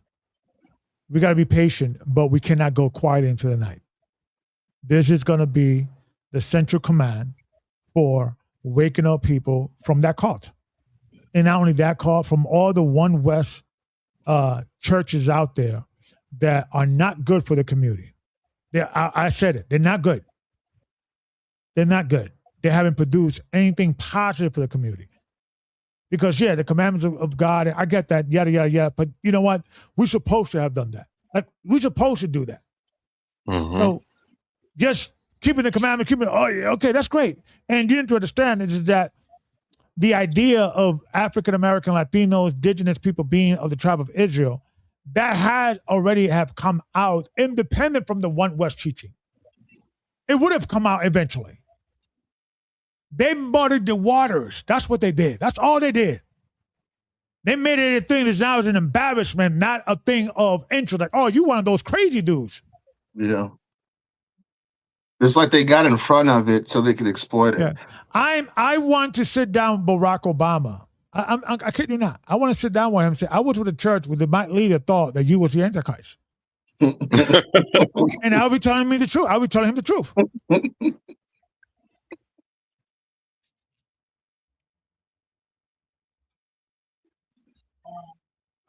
Just in case anybody thinks I'm lying. Because I think what's happening, a lot of the new members forget, because this is we're going back into 10 years, right? What is that video about? Here we go. With America and with the Western world are now being attacked. Their strongholds are being destroyed. Remember this? Read. Verse 25. Look how young he was. He shall stir up his power and his courage against the king of the south with a great army, and the king of the south shall be stirred up. Who is Barack Obama? Wake up! And in this video, 1 hour and 41 minutes and 13 seconds long, he says Barack Obama is the Antichrist. He's going to be the last senator. He's not going to be another president after him.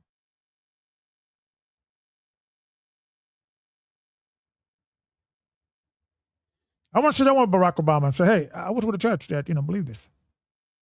I was with a church that, like, hey, believe he was the Antichrist. And it will be true. It will be a true thing. You understand what I'm saying? It's like when you are so far away from something, but when you're in it, you're like, yeah, he kind of did, like, you start rationalizing craziness. But Brother Rush, you want to say something?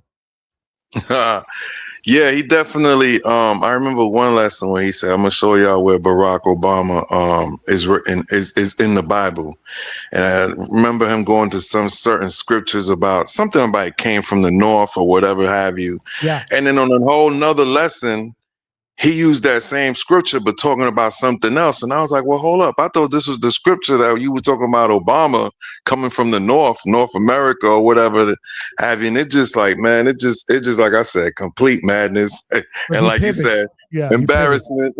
I'm embarrassed, But again, I'm just glad I'm out of that. And another thing, this is one of the things that set you apart. And I always say this is that you never taught fear mongering. You just would go into, what I remember vividly, into Paul's scriptures, breaking those down, what Paul was trying to say. But outside of that, like, I never heard any crazy fear mongering or agenda type lessons from you. Let me explain to you why I end up doing that.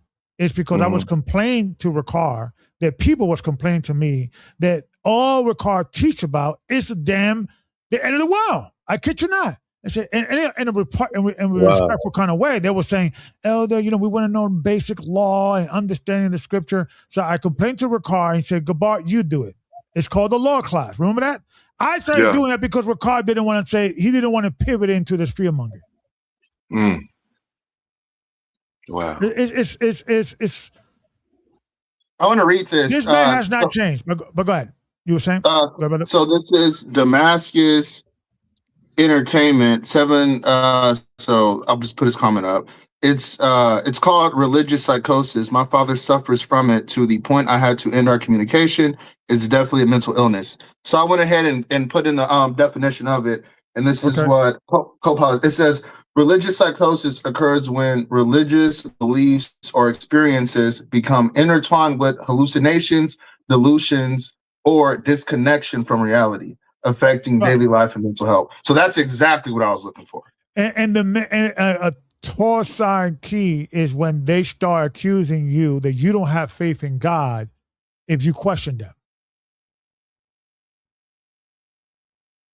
Somehow your spiritual faith is connected to you believe in them. These guys are mentally ill. There's not, I'm telling you, just step away for 1 month, guys. Just step away and just think. Just think. Meditate and say, is what this do is based on logic, reasoning. If God revealed this name to him and this is true, Why would God allow for God to be running around with multiple women and it becomes a situation? Why the thing in England? There's a guy who got arrested for raping a woman 5-something years ago, and he's doing it. And why is that happening? Why is Moff is taking Ahmad's father taking another man's wife in the church? But I gotta still believe that it's still possible that God revealed a name to this man that he can't prove. It's just his testimony. Just take a month and just think about that. And and let me land with this. And the fact that Brother Aaron is afraid to talk to me is evident that he's brainwashed. But go ahead. Wow, yeah, that's sad. And like you mentioned before about having 2 witnesses. So where was did he mention Lawyer being there with him? Then they both heard the Most High give him that name? No, it wasn't even that, because Lawyer was not even in the church at that time. Oh, that's right.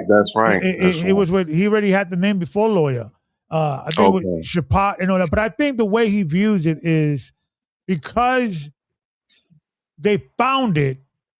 That's the evidence. That's like, look, it's there. Can you see it? And then, like, they'll believe that God guided me to this place. Like, there was no, that's it. You understand what I'm saying? Like, the level of standard is so low here. Ricard should say, you know what? Gabar has a point. It's ridiculous for me to just assume or be so gun-ho about this. You're not even in a crack open door that you may be wrong, Ricard? And that's all it took?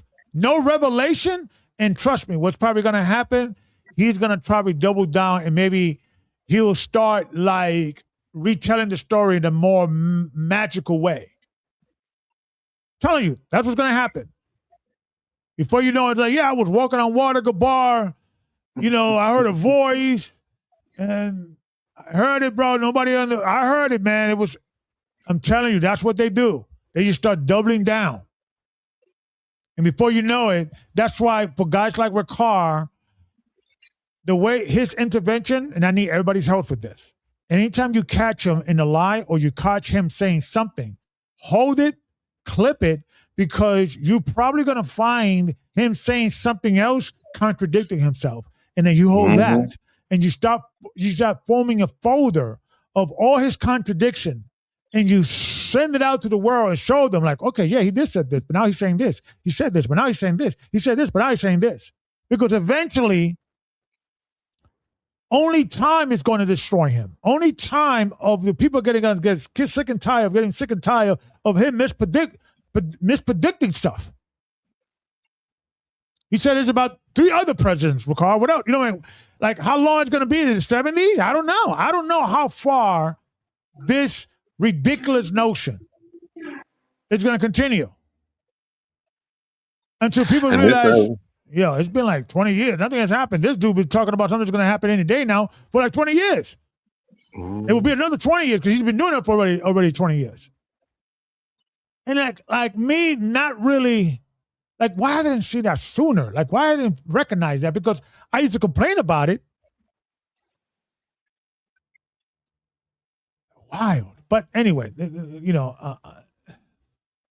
I think the reason why you didn't see it sooner, and I think it goes hand in hand with, well, why do I think that there will always be a place for Elder Ricard or Brother Ricard? I think these 2 things are intertwined.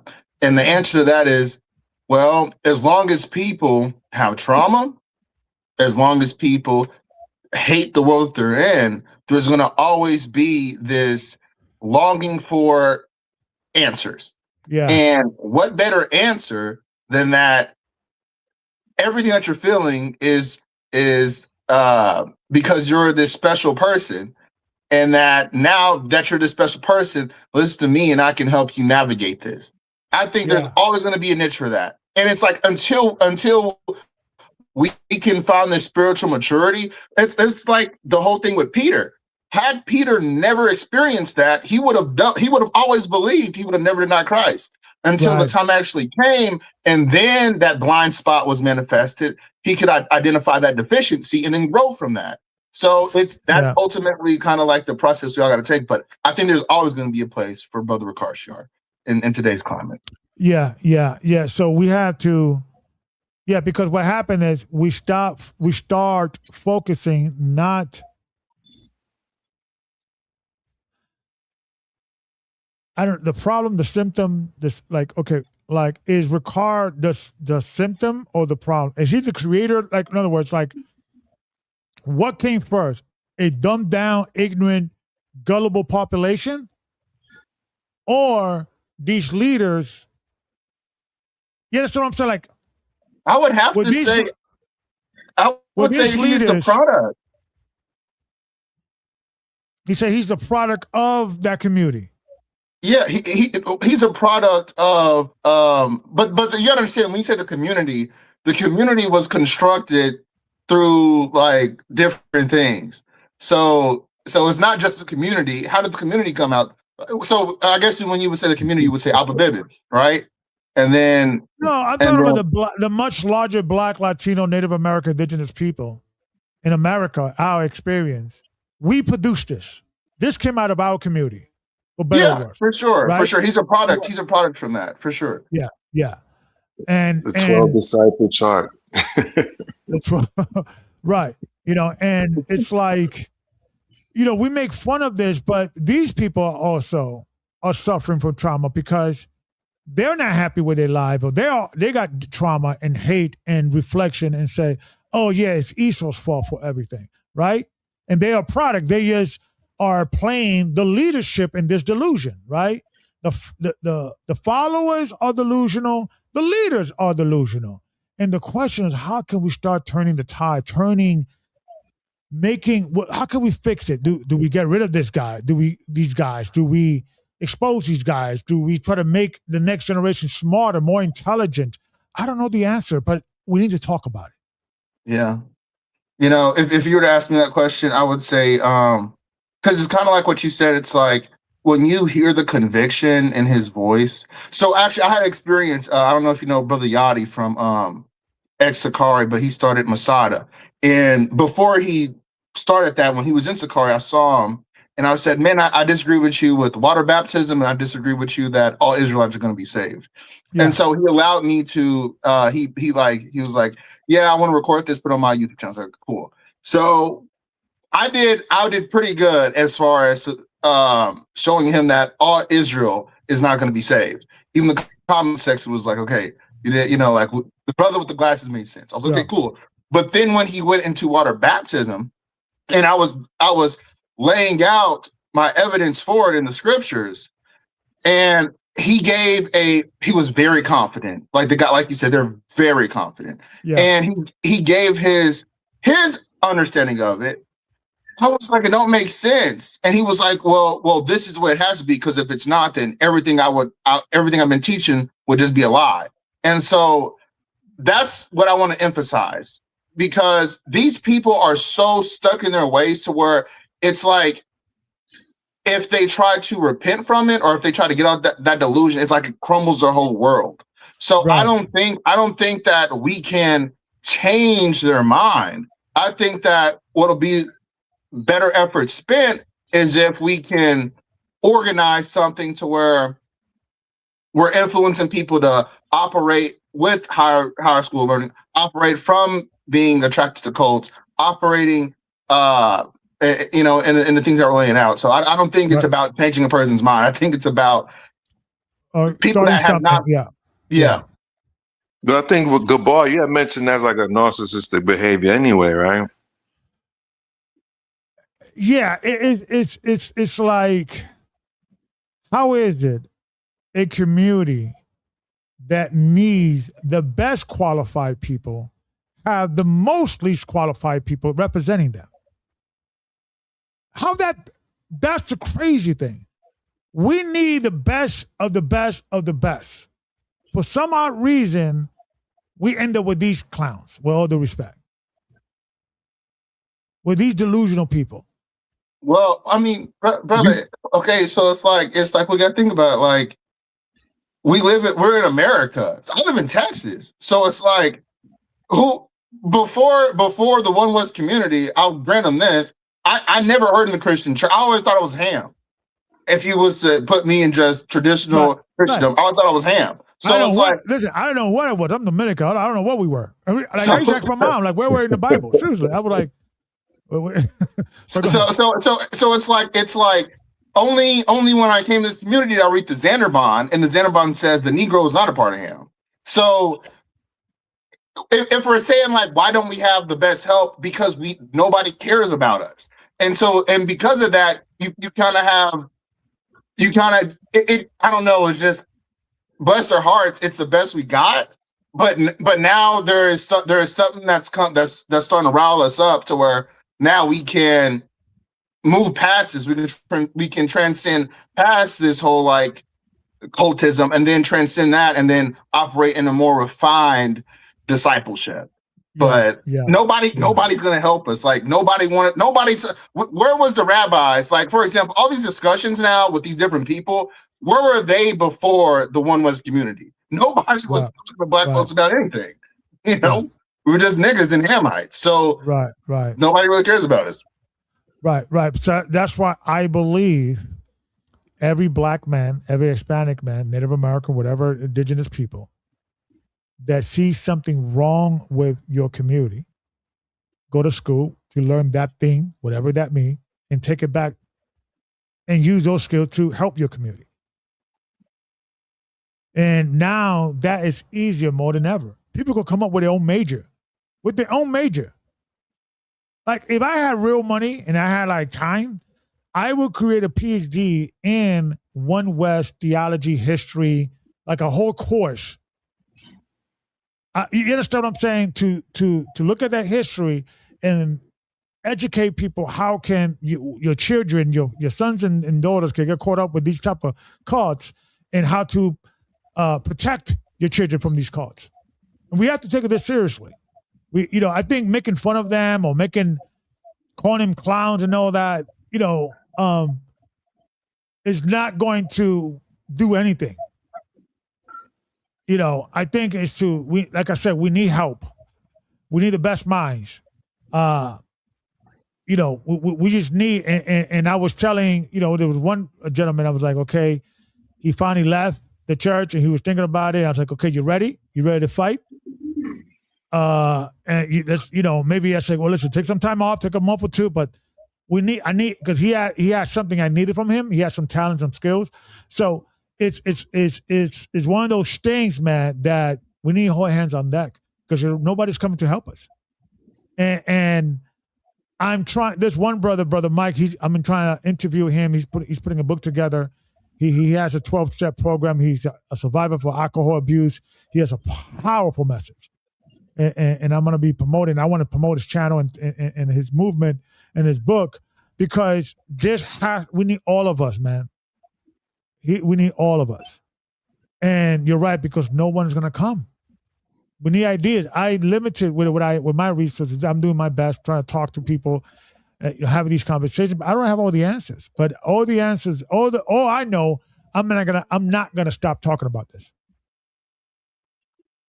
Because if nobody does anything, it's gonna get worse. That's what I've seen. Any last words anybody wants to say before we end this conversation? I know you got to go soon, brother. I'm just reading the comments. Of course, Deuteronomy, like you said. Right. So, what? And let me say this about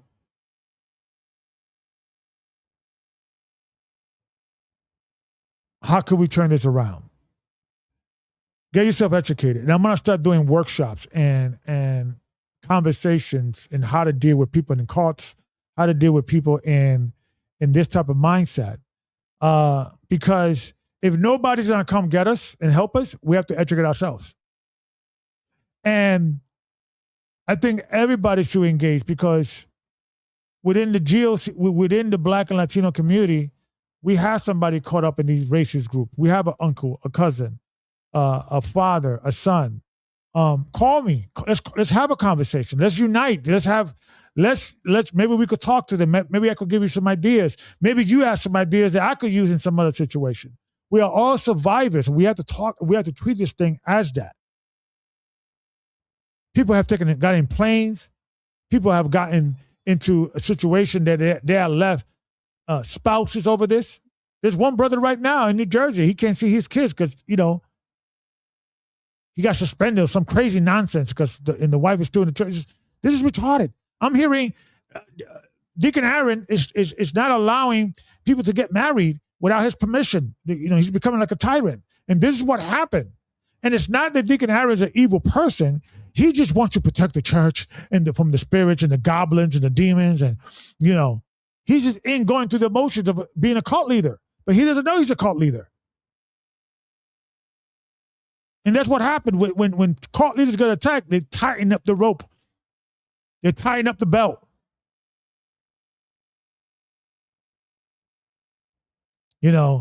Lights out at 11, no music before, after 11, they start getting all these rules. I'm just playing around, but you get what I'm saying. Because they get nervous. Because in the same way he kind of revealed that he could admit that if he speaks to me, I could persuade him to get out of that nonsense. Now, he doesn't call it nonsense. He calls it the church of God. And he calls me from darkness. So look at the ironic thing. Here's a guy says, no, I'm not picking up that phone when I was upset about, you see what God is doing? You heard what happened? Are you talking to Rawchaa about this? But I'm dealing with darkness. And he doesn't want to pick up the phone because he doesn't want to confront Rawchaa about somebody committing adultery in the church. But I'm the dark one with the dark spirit. Come on, dudes. It's borderline mental. It's retarded. And Aaron, I know eventually you're going to wake up. You're going to wake up. All you guys are going to wake up right now. You in it. I get it. But eventually you're going to start realizing, look at the pattern. Look at the pattern. And I want GOCC members that are fairly new, go back to the old videos and start watching. Go to, GOCC 12-14. 2014, 2015, 2016. Look at the videos. Look what Rawchaa is saying. It's the same nonsense. The same thing. The out to get us. Watch out. Look out. Get out. Stay in. No. It's fear mongering. That's all his videos.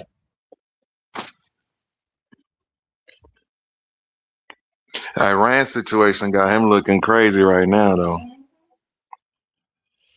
Yeah. Because it didn't come out like how he predicted.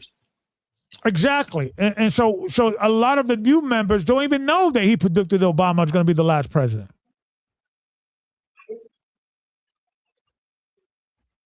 They don't even know that.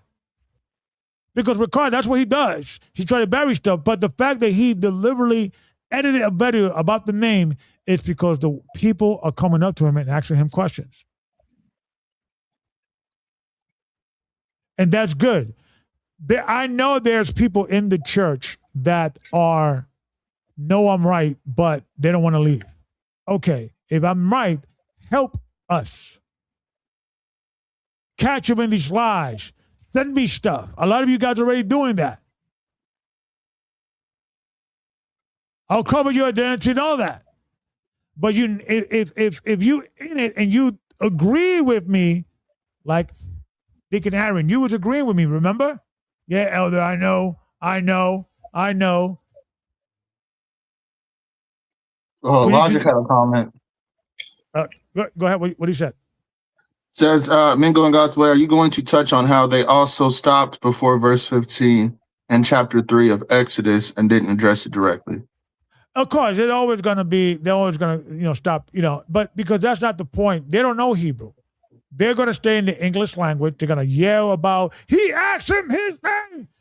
He's going to go into the, Pentecostal flavor preaching.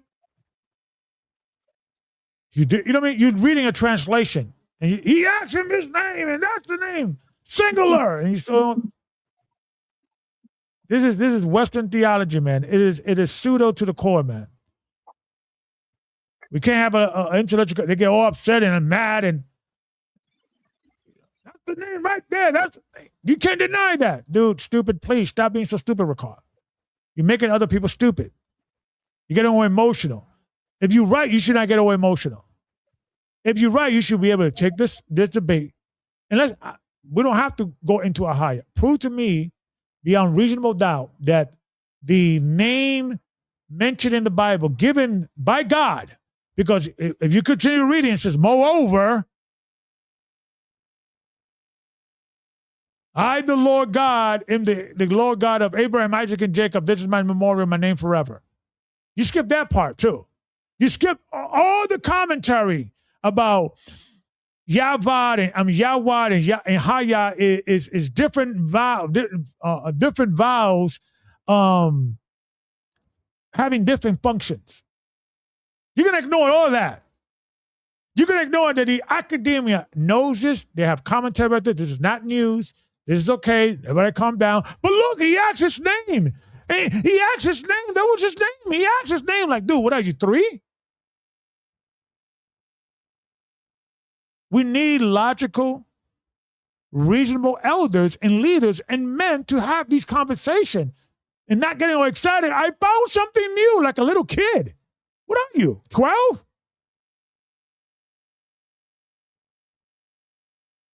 It's mentally ill, guys. This is not right. This is low-level, stupid, unintelligent. Please, I'm trying to get, because it's not a stupid problem. I don't know what it is, because it's like it's an American problem. You know, you got people out there, you know, going around showing how stupid Americans are, how many 50 states are. I don't know, 12, 107. You know what I mean? Like, is it that? Is this done by design?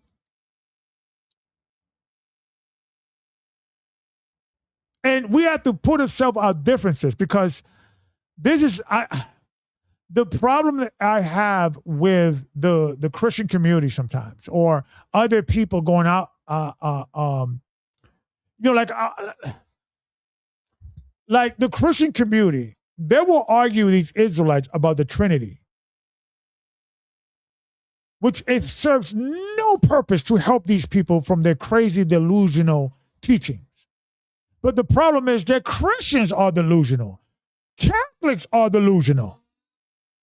Any person that thinks, yep, it's okay to have an idol, a statue, as a representation of my religious belief, although the very Bible, the scripture that I look at and read every day says it's a sin. And kiss it. They believe in kissing it. You understand what I'm saying? So we're thinking that it is a unique thing with our community. I think it's a global scenario. Oh, yeah. People we're just gullible. We have to admit that. We're very easily controlled, very easily, we can manipulate it very easily. It is not and it doesn't matter how intelligent you are, although it does help, right? Critical thinking skills, right? Your education does help. But it's not necessarily a thing that, you know, it could protect you fully from it.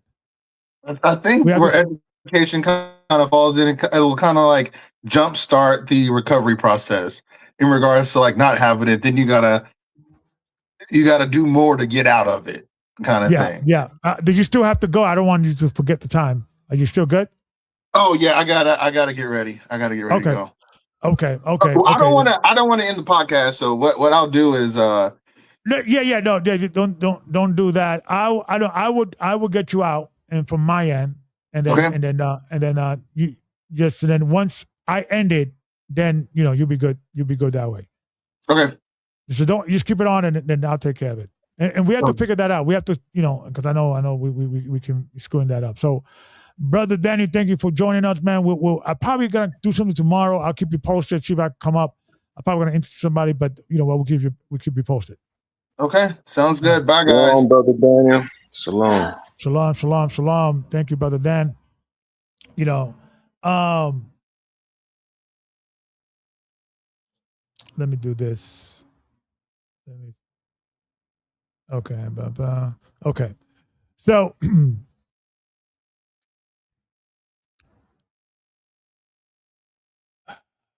Well, let's talk about different ideas. What else can we do to just go on every week talking about it, right? Trolling. I think social media, and attacking them on social media, try to find them and all that. I'm attacking the racist ones online. And to be honest with you, I think it is working. And my trick is not that I'm looking to convince them, but I'm looking to at least minimize their confidence. Because when they read something, when I tell them, "Hey, could you read this for me and give me the understanding?" and I put them in the spot and they read it, it's like one of those things that even if they're gonna give me some cockamamie explanation, they read it. It's already, I planted the seed. They know that scripture exists, so now it lowers their confidence, and I think I'm being a little effective with that. They curse me out less. Now they're like, okay, IAMFIT, what? Because they know me as IAMFIT. What scripture do you have today, man? And this brother's always going to come with it. Nah, brother, it's like, it's almost like dealing like with children, and you have to kind of like apologize. Like even with Tazari, like I was like, okay, brother, let me apologize. Yeah, apologize. Yeah, I'm sorry for calling. It's like very immaturity is rampant in this community. And I'm dealing with that. But with GOCC and that, they're not racist. So with the name, I think it has to be more pushing them to prove the name, because there is no evidence. And the more you poke that bear, maybe that will open the doors. Like, you know what? Maybe Gabar has a point. What say you guys? Brother Rush. Yeah, because when I did check, I mean, H1961 is all over, the Old Testament, and it doesn't say that it's the name. Right. It doesn't say it's his name, so it's that alone was obvious. I'm like, oh, okay, So I mean, I don't know, man. Like I said, I always got with that too, and especially the part where it says, this is my name for generations and all that. I was like, yeah, that's it right there. But then, man, when I clicked on that 1961, and it takes you to all other scriptures, it didn't say anything about that's his name there. So yeah, but the whole thing is this: is that it goes back to everything in the Bible is important. We could talk about the Sabbath is important. I'm pretty sure we find grace in the Sabbath and we do things and so forth, and we come rational. We rationalize it, right? Mm-hmm. And there's a reason why we need rational leaders, because you could get assessed with a scripture in the Bible, Revelations 18, Exodus 3 and 14. You could become obsessed with a scripture. Look, brother, it says that if you don't do this, you're gonna die, and you're right. It does says that.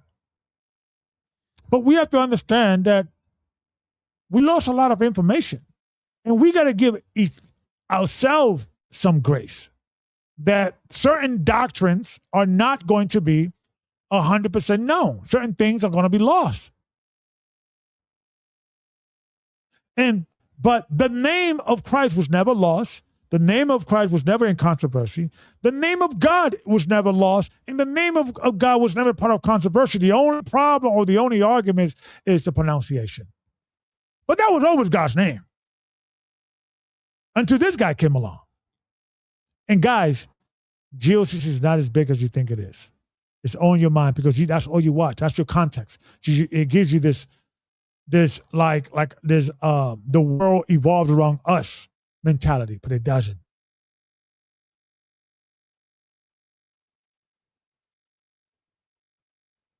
So I'm hoping that people take this from a place of love, not of jealousy or an agenda and blah, blah, blah, because everything is an agenda. No, I'm telling you why I'm doing this. I think GOCC is a cult. I think it's wrong.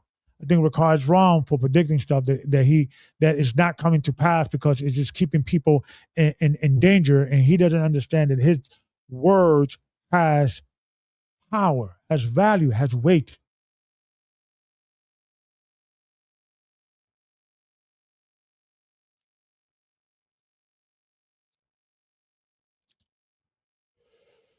Get out and stop fighting. Get in the fight. This is a fight for people's lives. Okay. This is a fight for people's feeling like, they didn't waste their years in a place that regret and resentment towards God. I don't want that to happen because of these people delusion. And maybe God is doing it this way because he wants to test us. He's sending these lunatics. He's sending these charlatans in our community to test our faith, to whether we're going to believe in the word of God or the word of man. I don't know the answers. I just speculate. All I know is for the last 57 years of the One West idea, ideology, or expression, in my opinion, it's only been bad for the blacks and Latinos and Native Americans and indigenous people of North Central America. I don't think it's been helpful for us. It has not developed us. It only has tempted the water. It only has demonized and it has created this illusion or this reality that the Hebrew Israelite community are a bunch of crazies. And guess what? They're right. We are crazy. We're lunatics. Just because you're Israel doesn't mean that is going to cure of all the trauma that you've been through. We're still struggling with alcohol. There's a lot of alcoholics in the Israelite community. Secretly. There's a lot of fornicators. There's a lot of liars, backbiters, back and forth. It's like we're still acting like the people in the world, and we want to treat it like we're special. We want to think like God is still talking to us, and we got the truth. And we acting like, excuse my language, like niggas and spicks.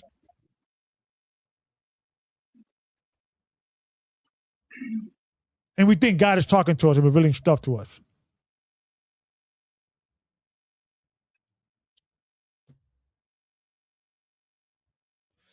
Forgive yourself for things that you did not know or mistakes you have done that only time can forgive you or could have taught you. But once you know, it's time to fight. It's time to change. Let's not go quiet into the night. These people are hurting people. Until next time, may the Most High keep you and watch you. Remember, Christ is King. Shalom.